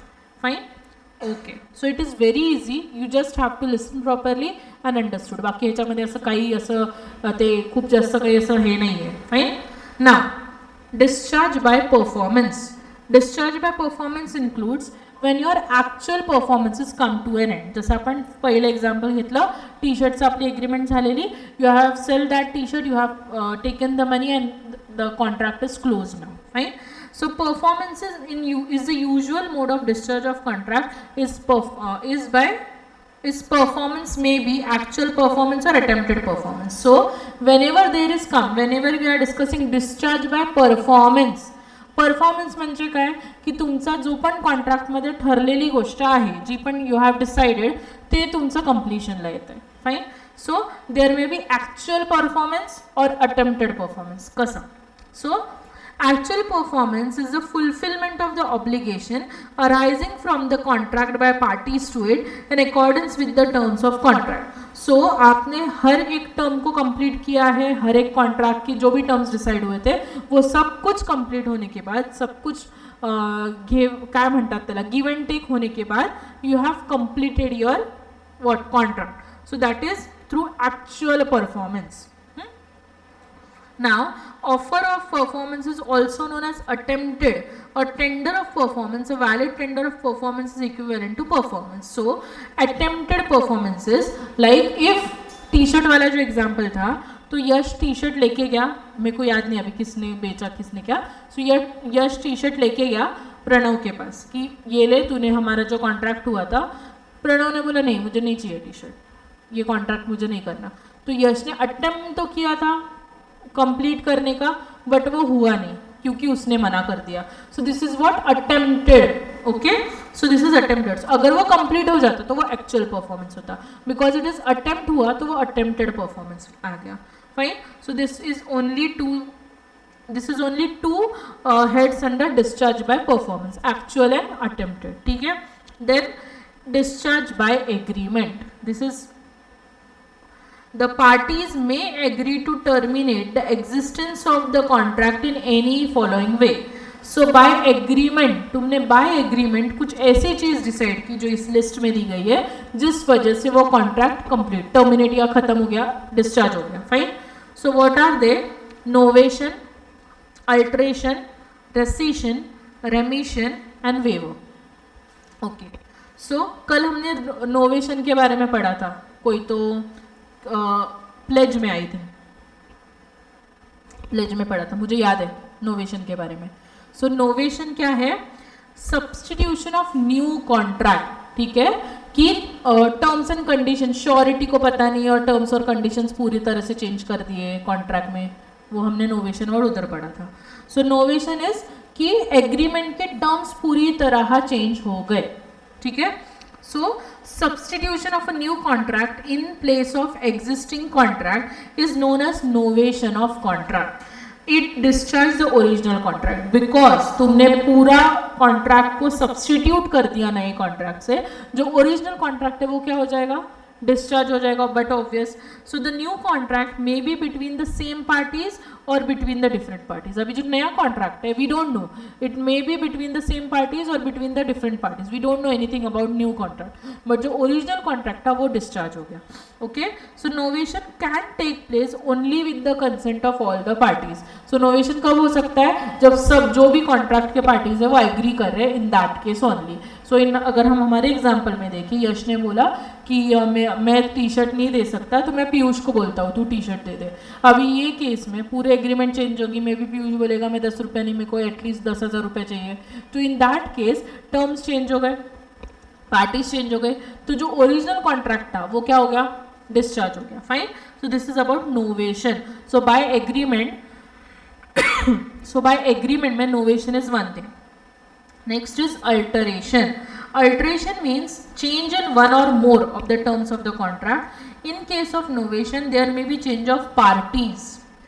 While in case of alteration, the parties remain the same, but there is change in terms of contract. So alteration and novation में क्या difference है? Novation में parties change होने की chances है और alteration में parties change नहीं होंगी, सिर्फ term change हो सकते हैं. ठीक है. Rescission. Rescission means cancellation. All or some of the terms of contract may be cancelled. Rescission result in discharge of the contract. So अगर तुमने कॉन्ट्रैक्ट को कैंसिल ही कर दिया, ठीक है, कोई टर्म्स कैंसिल किए या पूरा टर्म्स ही पूरा कॉन्ट्रैक्ट ही कैंसिल किया, सो आपका वहाँ पे ही कॉन्ट्रैक्ट डिस्चार्ज हो जाएगा. Fine. रेमिशन means acceptance of a lesser performance that what is actually due under the contract. There is no need of any consideration for remission. So समझो हमारे केस में टी शर्ट जो है वो कुछ 500 रुपये वाला हमने एग्री किया था, बट यश बोल रहे कि नहीं मैं तेरे को थोड़ा सा कम क्वालिटी का टी शर्ट देता हूँ. सो अंडर परफॉर्मेंस हो गया. या फिर 2 टी शर्ट मांगे थे उसने एक ही दिया, अंडर परफॉर्मेंस हो गया, दैट इज रेमिशन. ठीक है. Waiver. Waiver means giving up और forgoing certain rights. Where a party agrees to give up its right, the discharge contract is discharge. So जहाँ पे वेवर हो रहा है. A promise, A promised to paint a picture of B. B afterwards forbids him to do so. He is no longer bound to perform the promise. Fine. So waiver क्या कि ए और B में contract हुआ कि तू मेरा मतलब वो पे होगा आर्टिस्ट वगैरह. सो बी का वो पेंटिंग करने वाला था, तो बी ने बोला मत कर करके, तो वहीं पे वो कॉन्ट्रैक्ट डिस्चार्ज हो गया बिकॉज बी ने मना कर दिया, वेव कर दिया उसे, नहीं करना है. ठीक है. तो अंडरस्टूड कि एग्रीमेंट में क्या क्या आया, word discharge by agreement. So we have learn कौन सा discharge by performance and next is agreement में क्या क्या है. हाँ, waiver. Okay. Now discharge by lapse of time. Every contract must be perform within fixed और reasonable period. ये अभी तक तुम्हें समझ गया होगा, कोई भी कॉन्ट्रैक्ट रीजनेबल पीरियड में परफॉर्म होना चाहिए. Lapse of time discharge the contract. The Indian limitation act has prescribed the period within which the existing right can be enforced in court of law. Limitation act किसी को याद है? तूने विचार, तूच विचारलेला मला डाउट. लिमिटेशन एक्ट का मैं फिर से एक बार रिफ्रेश कर देती हूँ. इंडियन लिमिटेशन एक्ट जो है ना, इंडियन लिमिटेशन एक्ट में कहीं कहीं पे लिखा हुआ है कि कहीं कहीं पे मतलब पूरा लिमिटेशन एक्ट में सब कुछ मैटर्स के ऊपर कि तुम कितने साल तक एक चीज़ पे केस कर सकते हो, ये लिमिटेशन एक्ट में दिया गया. फॉर योर बेसिक अंडरस्टैंडिंग इतना मैं बता सकती हूँ. तो अगर तुमने किसी बैंक से पैसे लिए हैं, ठीक है, और तुम उसे पे नहीं कर रहे हो, ठीक है, पे नहीं कर रहे हो, जब बैंक को पता चला कि तुम बहुत महीनों से तुम इंस्टॉलमेंट वगैरह नहीं दे रहे हो, so it is the duty of the bank कि इमीडिएटली उस पर एक्शन लिया जाए. बट बैंक रुक गया और बैंक ने 20 साल बाद तुम्हारे पास आया कि अभी मैं तुझ पे केस करूँगा, तो लिमिटेशन एक्ट बोलता है नहीं, 20 साल बाद आना is not the case. Because अगर तुम्हें पता चला कि इतने महीने से अगर लैप्स हो रही थी अमाउंट और अचानक तुम 20 साल बाद आ रहे हो अभी केस करने, तो वो नहीं चलेगा. He that person is liable, obviously उसे पैसे देने पड़ेंगे बट उस पर केस नहीं हो सकता. ये किसने बोला? लिमिटेशन एक्ट में. तो लिमिटेशन एक्ट में हर एक चीज़ के ऊपर कुछ लिमिटेशंस देखे रखे हैं कि तुम इस चीज़ के लिए 3 साल तक केस कर सकते हो, तुम इस चीज़ के लिए 5 साल तक केस कर सकते हो, लाइकवाइज. सो वो पीरियड से स्टार्ट होने पर जब से डिफ़ॉल्ट हुआ तब से 5 साल तक तुमने केस नहीं किया, तो उसके बाद तुम्हारे पास कोई रेमेडी नहीं रहेगी. Fine. So that is about the limitation act. So अगर टाइम लैप्स हो गया तो तुम केस नहीं कर सकते, सिर्फ लाइबिलिटी रहेगी बट केस नहीं कर सकते. Now if the creditor does not file a suit within 3 years of debt, the debt becomes time barred. Correct, time barred का ये हमने तभी लिमिटेशन में ही देखा था. So he is deprived of his legal remedy. तो उसका कॉन्ट्रैक्ट ऑब्वियसली वहाँ पे एज अ लीगल सूट में डिस्चार्ज होगा बट लाइबिलिटी तो रहेगा. Fine. So this is discharge by lapse of time. Okay. Now fourth one, discharge by operation of law. A contract may be discharged by operation of law in following case. So death, insolvency, ये तो explain करने की ज़रूरत ही नहीं. Insolvency भी पता है. Insolvency क्या होती है? जब किसी की लाइबिलिटीज ज़्यादा होती है, असेट्स कम होते हैं. ठीक है. So it's what his assets is not that कि उसकी लाइबिलिटीज पे ऑफ हो, तभी वो इंसॉल्वेंट होता है. सो इन दैट ऐसे सब केस में डिस्चार्ज हो जाएगा वो contract. Unauthorise material alteration. Material alteration in the terms of contract without the consent of other party discharge the contract. Change in amount of money to be paid, date of payment, place of payment are the example of material alteration. Material alteration, ठीक है. Material alteration मतलब क्या? कुछ तो important चीज़ जैसे payment के terms, time, date of payment का term, then place of payment, ये सब मटेरियल चीज़ है. कोई भी कॉन्ट्रैक्ट में इम्पॉर्टेंट चीज़ है, उसमें चेंज कराया गया तो तुम डिस्चार्ज करने के लिए बोल सकते हो कि मुझे नहीं करना है contract because you change the place और you change the term. Okay. Merger, where inferior right of a person under contract merge with superior right under new contract, the contract with inferior right will become to the end. ठीक है. सो तुम्हारे inferior मतलब कुछ तुम्हारे पास पहले कम rights थे, कुछ ज़्यादा, ऐसे कुछ मर्ज हो गया. ठीक है. सो जो तुम्हारे कम राइट्स वाला थे मतलब ओवरलैप्स हो गया ना, पहले का कॉन्ट्रैक्ट जो है दूसरे कॉन्ट्रैक्ट पे ओवरलैप हो गया. सो अभी जो वो पहले का कॉन्ट्रैक्ट है वो डिस्चार्ज हो जाएगा. ठीक है. Now where a part time lecturer is made full time lecturer. अभी जो पार्ट टाइम लेक्चरर का कॉन्ट्रैक्ट था वो निकल जाएगा और फुल टाइम लेक्चरर का कॉन्ट्रैक्ट एग्जिस्ट होगा. ठीक है. So this is the this is under operation of law. Discharge, death, insolvency, unauthorised material alteration, merger. Fine. Then discharge by breach of contract. Breach पे हम अलग से कॉन्ट्रैक्ट मतलब पूरा चैप्टर है, but breach means failure of party to perform his obligation. Breach कर दिया मतलब ब्रिच मतलब तुम्हारे अंडरस्टैंडिंग के लिए कि कॉन्ट्रैक्ट तोड़ दिया. ठीक है. So breach means failure of party to perform his obligation under a contract. Breach bring an end to their obligation created by contract. अगर उसने कॉन्ट्रैक्ट तोड़ दिया तो तुम वो परफॉर्म कर पाओगे क्या? It will comes to discharge of contract. Discharge by impossibility of performance. So impossibility of performance result in discharge of the contract. An agreement which is impossible is void. That we already know because law does not compel to do impossible thing. चांद लेके आना है उड़ के, नहीं possible. So A and B wanted to marry each other. Before the time fixed for marriage, A goes mad. अभी इन this case obviously ये contract void हो जाएगा और वो कॉन्ट्रैक्ट परफॉर्म नहीं कर पाएंगे. तो this is also comes to the discharge of contract. ठीक है. So this are all 6 types of discharge. कौन से हमने देखे? Discharge by performance, by agreement, by lapse of time perfect, by operation of law, breach और impossibility of event नहीं, performance. ठीक है. और इसमें हमने देखा डिस्चार्ज बाय परफॉर्मेंस में कौन से 2 चीज़ है? एंड डिस्चार्ज बाय एग्रीमेंट मध्ये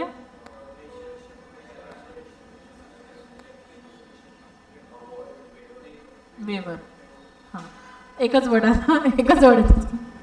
आणि discharge by operation of law,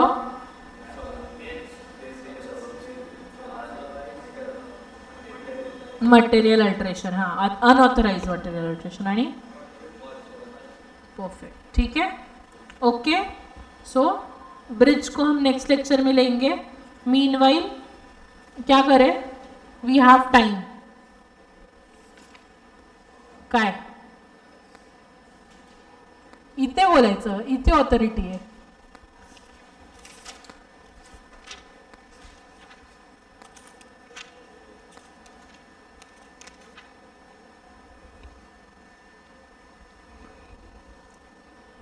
सब हो गया ना? सब पढ़ लिया? एक्सरसाइज कर ले क्या थोड़ी सी? देखिए कितना आंसर. बुक तुम लोग बंद करो, आंसर देख लोगे नहीं तो.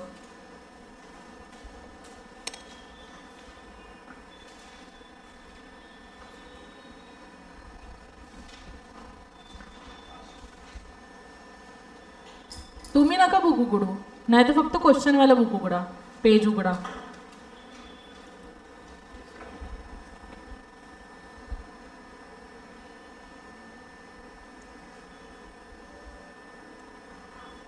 First one is voidable contract is one.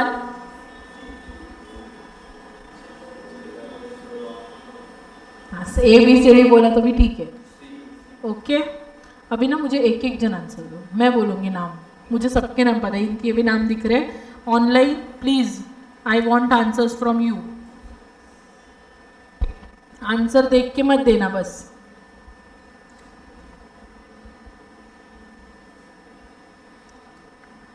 Tenth question का आंसर देगा मुझे पीयूष.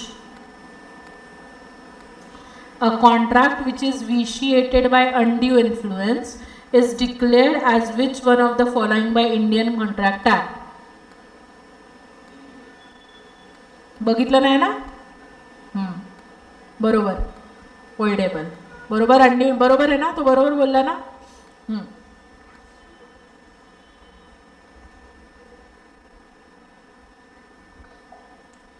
ओके. 9th वन कौन देगा? Shaila. A threaten to commit suicide if his wife did not execute a sale deed in favor of his brother. The wife executed the sale deed. The transaction is 9th question का answer क्या है शैला?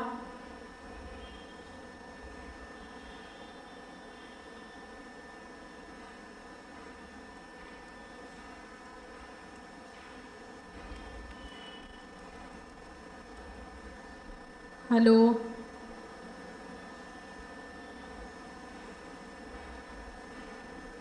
यहाँ पे 2 जन भाग गया question पूछने लगी तो शैला ही सिर्फ है. हेलो शैला, आवाज येतोय का?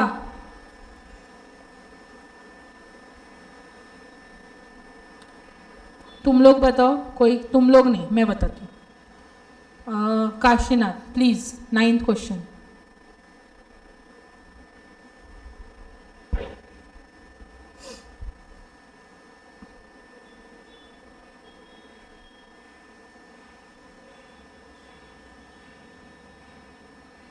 येत आहे? पास करायचं आहे? कुणाला पास कर.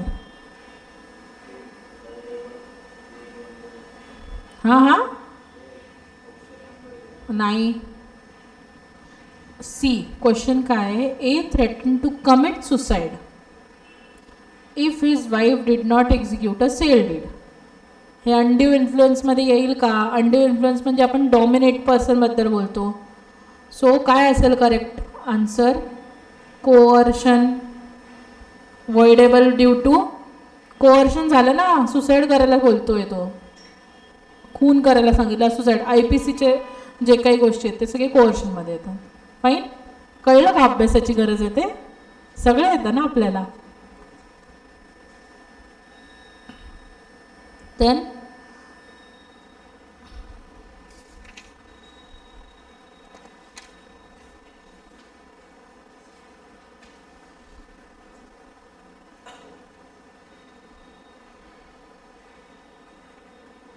okay, 14th one, Yash. If a party stands in a fiduciary relation to other,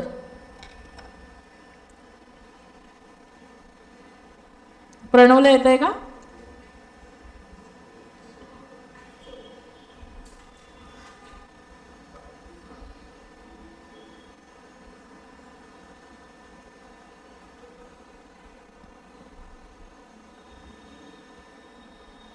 तुक्का मारू नका.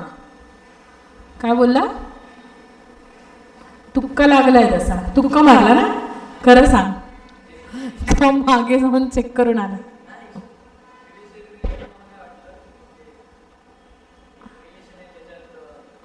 डॉमिनेट करतोय. हां ठीक आहे, तुक्का मारला तर फटकेच देईन मी.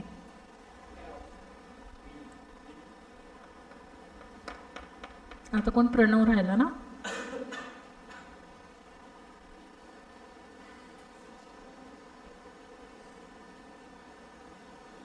$24.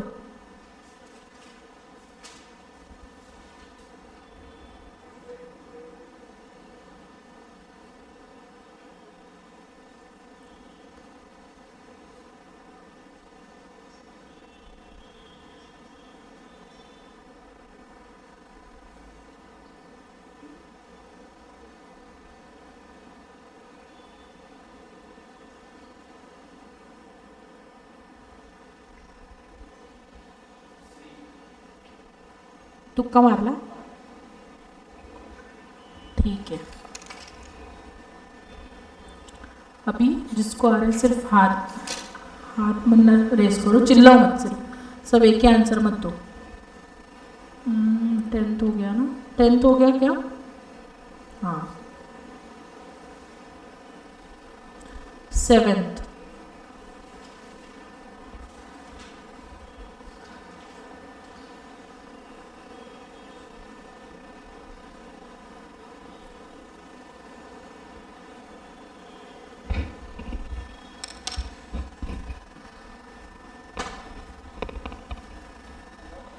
येस. हॅलो. हां, एक्सरसाइज घेते. मगाशी मी तुझं नाव घेतलं, तू कुठे गायब झालेली? अच्छा, ओके. जे एक्सरसाइजचे क्वेश्चन आहेत ना ते विचारते. हां, 7th.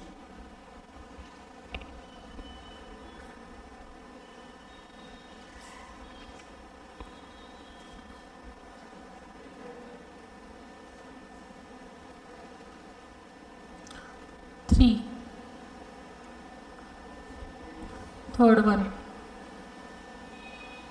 काशना, तू पहिल्या लेक्चर्स न होता ना, तो 2-3 आन्सर जरी देऊ शकतो रे. असं एकदम काय अभ्यास करतो की नाही?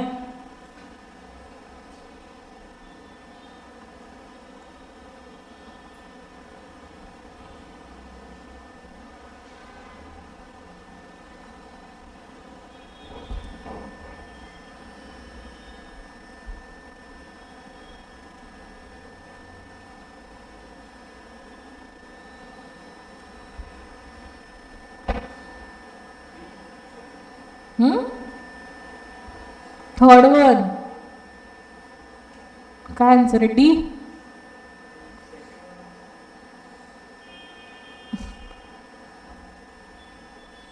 कोणालाच येत नाही आहे? हां, बघितलं का मागे जाऊन? तुक्का मारतोय? तुक्का मारू नका. नाही, बरोबर आहे. ठीक आहे, ओके, गुड.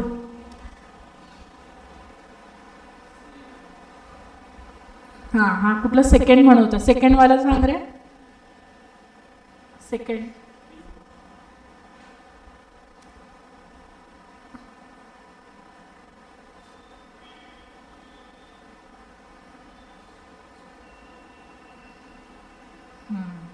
बी ना. ओके, बरोबर आहे.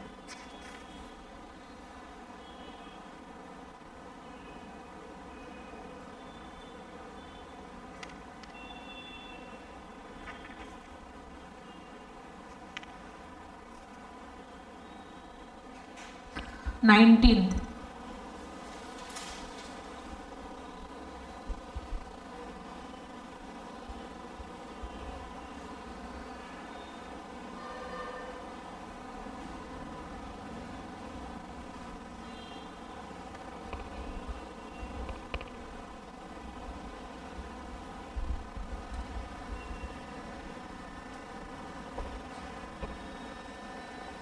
पियुष काय, कोणी सांगितलं बी?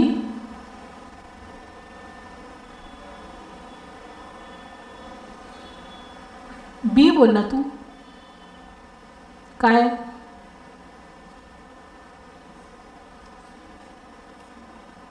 आता तू काय बोलतो? हां, सगळ्यांनी एक एक सांगा, ABCD. मग कोणाच तरी राईट असेल ना.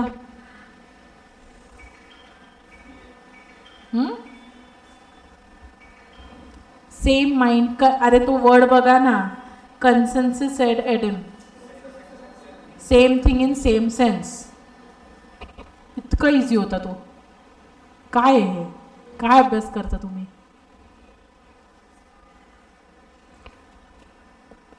ओके. 13th, misrepresentation means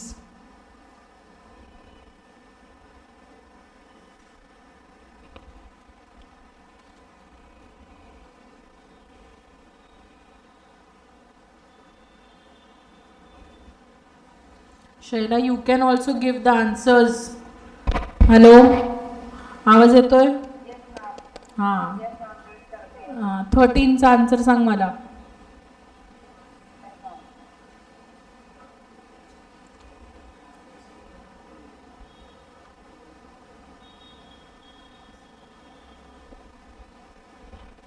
पेपरमध्ये असे बसणार का बाजूबाजूला डिस्कस करायला?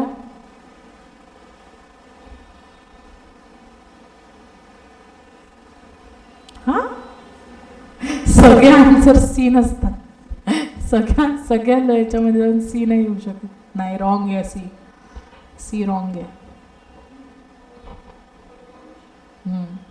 ही is right all of this. काय?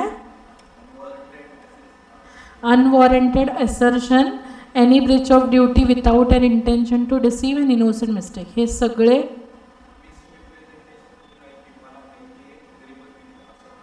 नाही. मिसरिप्रेझेंटेशन म्हणजे काय की चुकून झालेली गोष्ट. मिस्टेक नाही आहे ती, चुकून झालं आहे ती गोष्ट. म्हणजे आता मला माहीत नव्हतं माझी इंजिन खराब आहे गाडीची, पण मी दिली गाडी आणि जेव्हा ती गाडी वर्कआउट नाही होते तेव्हा मला कळलं अरे ही मिस्टेक झाली. म्हणजे दिस हॅपन्स इन मिसरिप्रेझेंटेशन.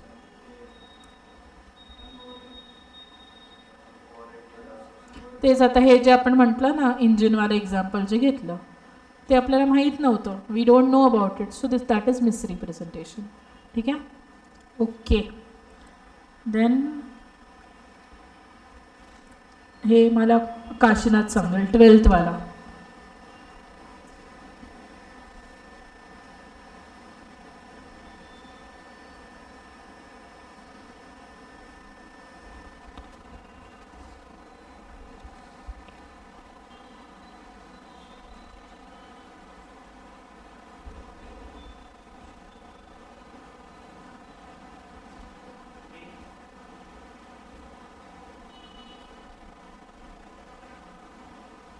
काय चेक वाच ना, असं एक्झामला असं सोडून येशील का?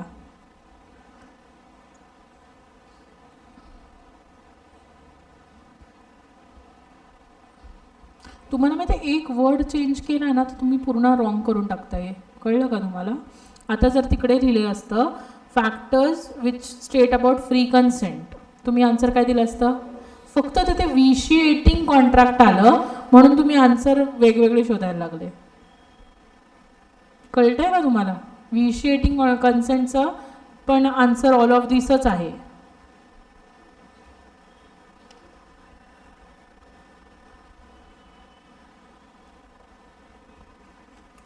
17th.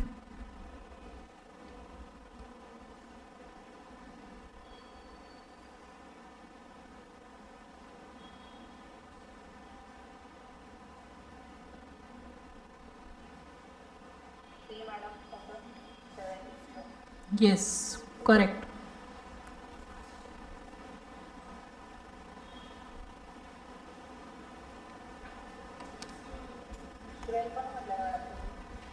हो 12th पण विचारलेलं.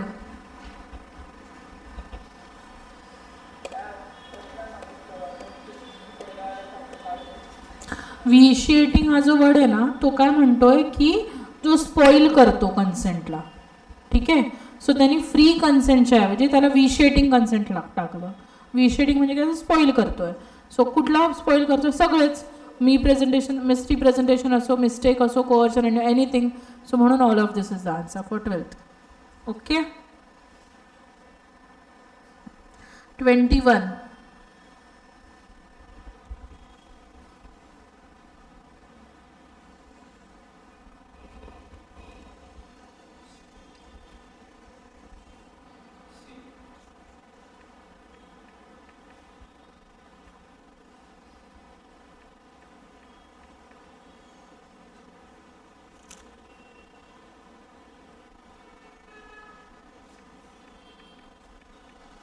काय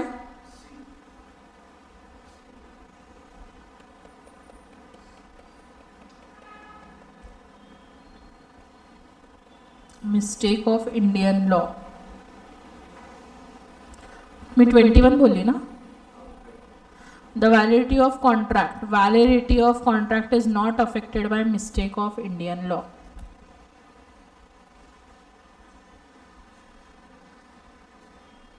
आणि हे तर जाऊ दे, आपण फॅक्ट्सवाले केले. तुम्हाला सेक्शन्सवाले आले तर काय कराल? 1-2 आहेत की ह्याच्यात?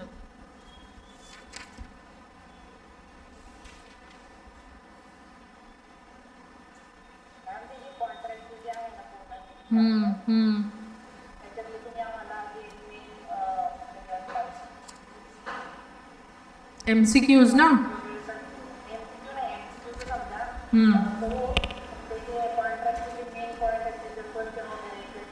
पूर्ण कॉन्ट्रॅक्टच इम्पॉर्टंट आहे.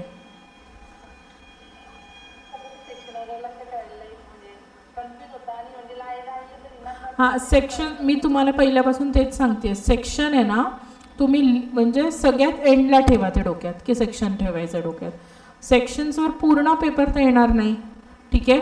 आता 30 मार्क्स तुम्हाला कॉन्ट्रॅक्टला आहे म्हणजे तुम्हाला 50 क्वेश्चन्स असतात. तुम्हाला माहिती आहे 50 क्वेश्चन्स, वन क्वेश्चन 2 मार्क्सचा असतो. तर म्हणजे 50 क्वेश्चन्समधनं 15 क्वेश्चन कॉन्ट्रॅक्टमधनं येणार. आता ते 15च्या 15 सेक्शनवर टाकतील का? नाही ऑब्व्हियसली. त्याच्यातला एखाद दुसरा सेक्शनवर येऊ शकतो. त्यासाठी तुम्ही बाकीच्या कन्सेप्टवर हे नका करू. सेक्शन्स लक्षात नका ठेवू असं मी बोलत नाही आहे. जिथे लक्षात होईल तिकडे ठेवा, जिकडे नाही होऊ शकत आहे. कारण की इट्स ऑलवेज अबाउट म्हणजे तुम्ही डोक्यात मेमरीमध्ये किती ठेवताय त्याच्यावर आहे. बरोबर. तुमचे कन्सेप्ट आता तुम्ही बघा तिकडे मी फक्त फ्री कन्सेंट नव्हतं लिहिलं म्हणून तुम्ही ते एक आन्सर चेंज करायला निघाले. कळतं आहे. सो तुमचे कन्सेप्ट क्लिअर असणं गरजेचं आहे. आता हा कसा तो वेगळा क्वेश्चन होता ना विशिएटिंग कन्सेंट. सो तो कन्सेंट कुठला स्पॉइल करण्यासाठी. सो ते ऑल ऑफ दिस आन्सर होतं. पण तुम्ही फक्त फ्री कन्सेंट हा वर्ड शोधत होतात. सो नेहमी तुमच्या बुकमध्ये जे दिलं आहे तसंच येईल असं नसतं. ओके. तुम्हाला कळलं तुम्हाला कुठे तयारीची गरज आहे? कॉन्टॅक्ट झाला आता? खूप बाकी आहे ना. माझं झालं आहे, तुमचं बाकी आहे. फाईन. नेक्स्ट लेक्चर आपण ब्रीच ऑफ कॉन्ट्रॅक्ट करूया. लास्ट टॉपिक आहे. आणि मग ब्रीच ऑफ कॉन्ट्रॅक्ट झाला ना की परत एकदा थोडा टाईम घेऊ कॉन्ट्रॅक्टवर. हे असं काहीतरी डिस्कस करू MCQs आणि मग सेल ऑफ गुड्सवर येऊ. ठीक आहे. ओके. नेक्स्ट लेक्चर आता गायब होणार ना. Okay fine. हां हां पण नेक्स्ट लेक्चर करूया ते.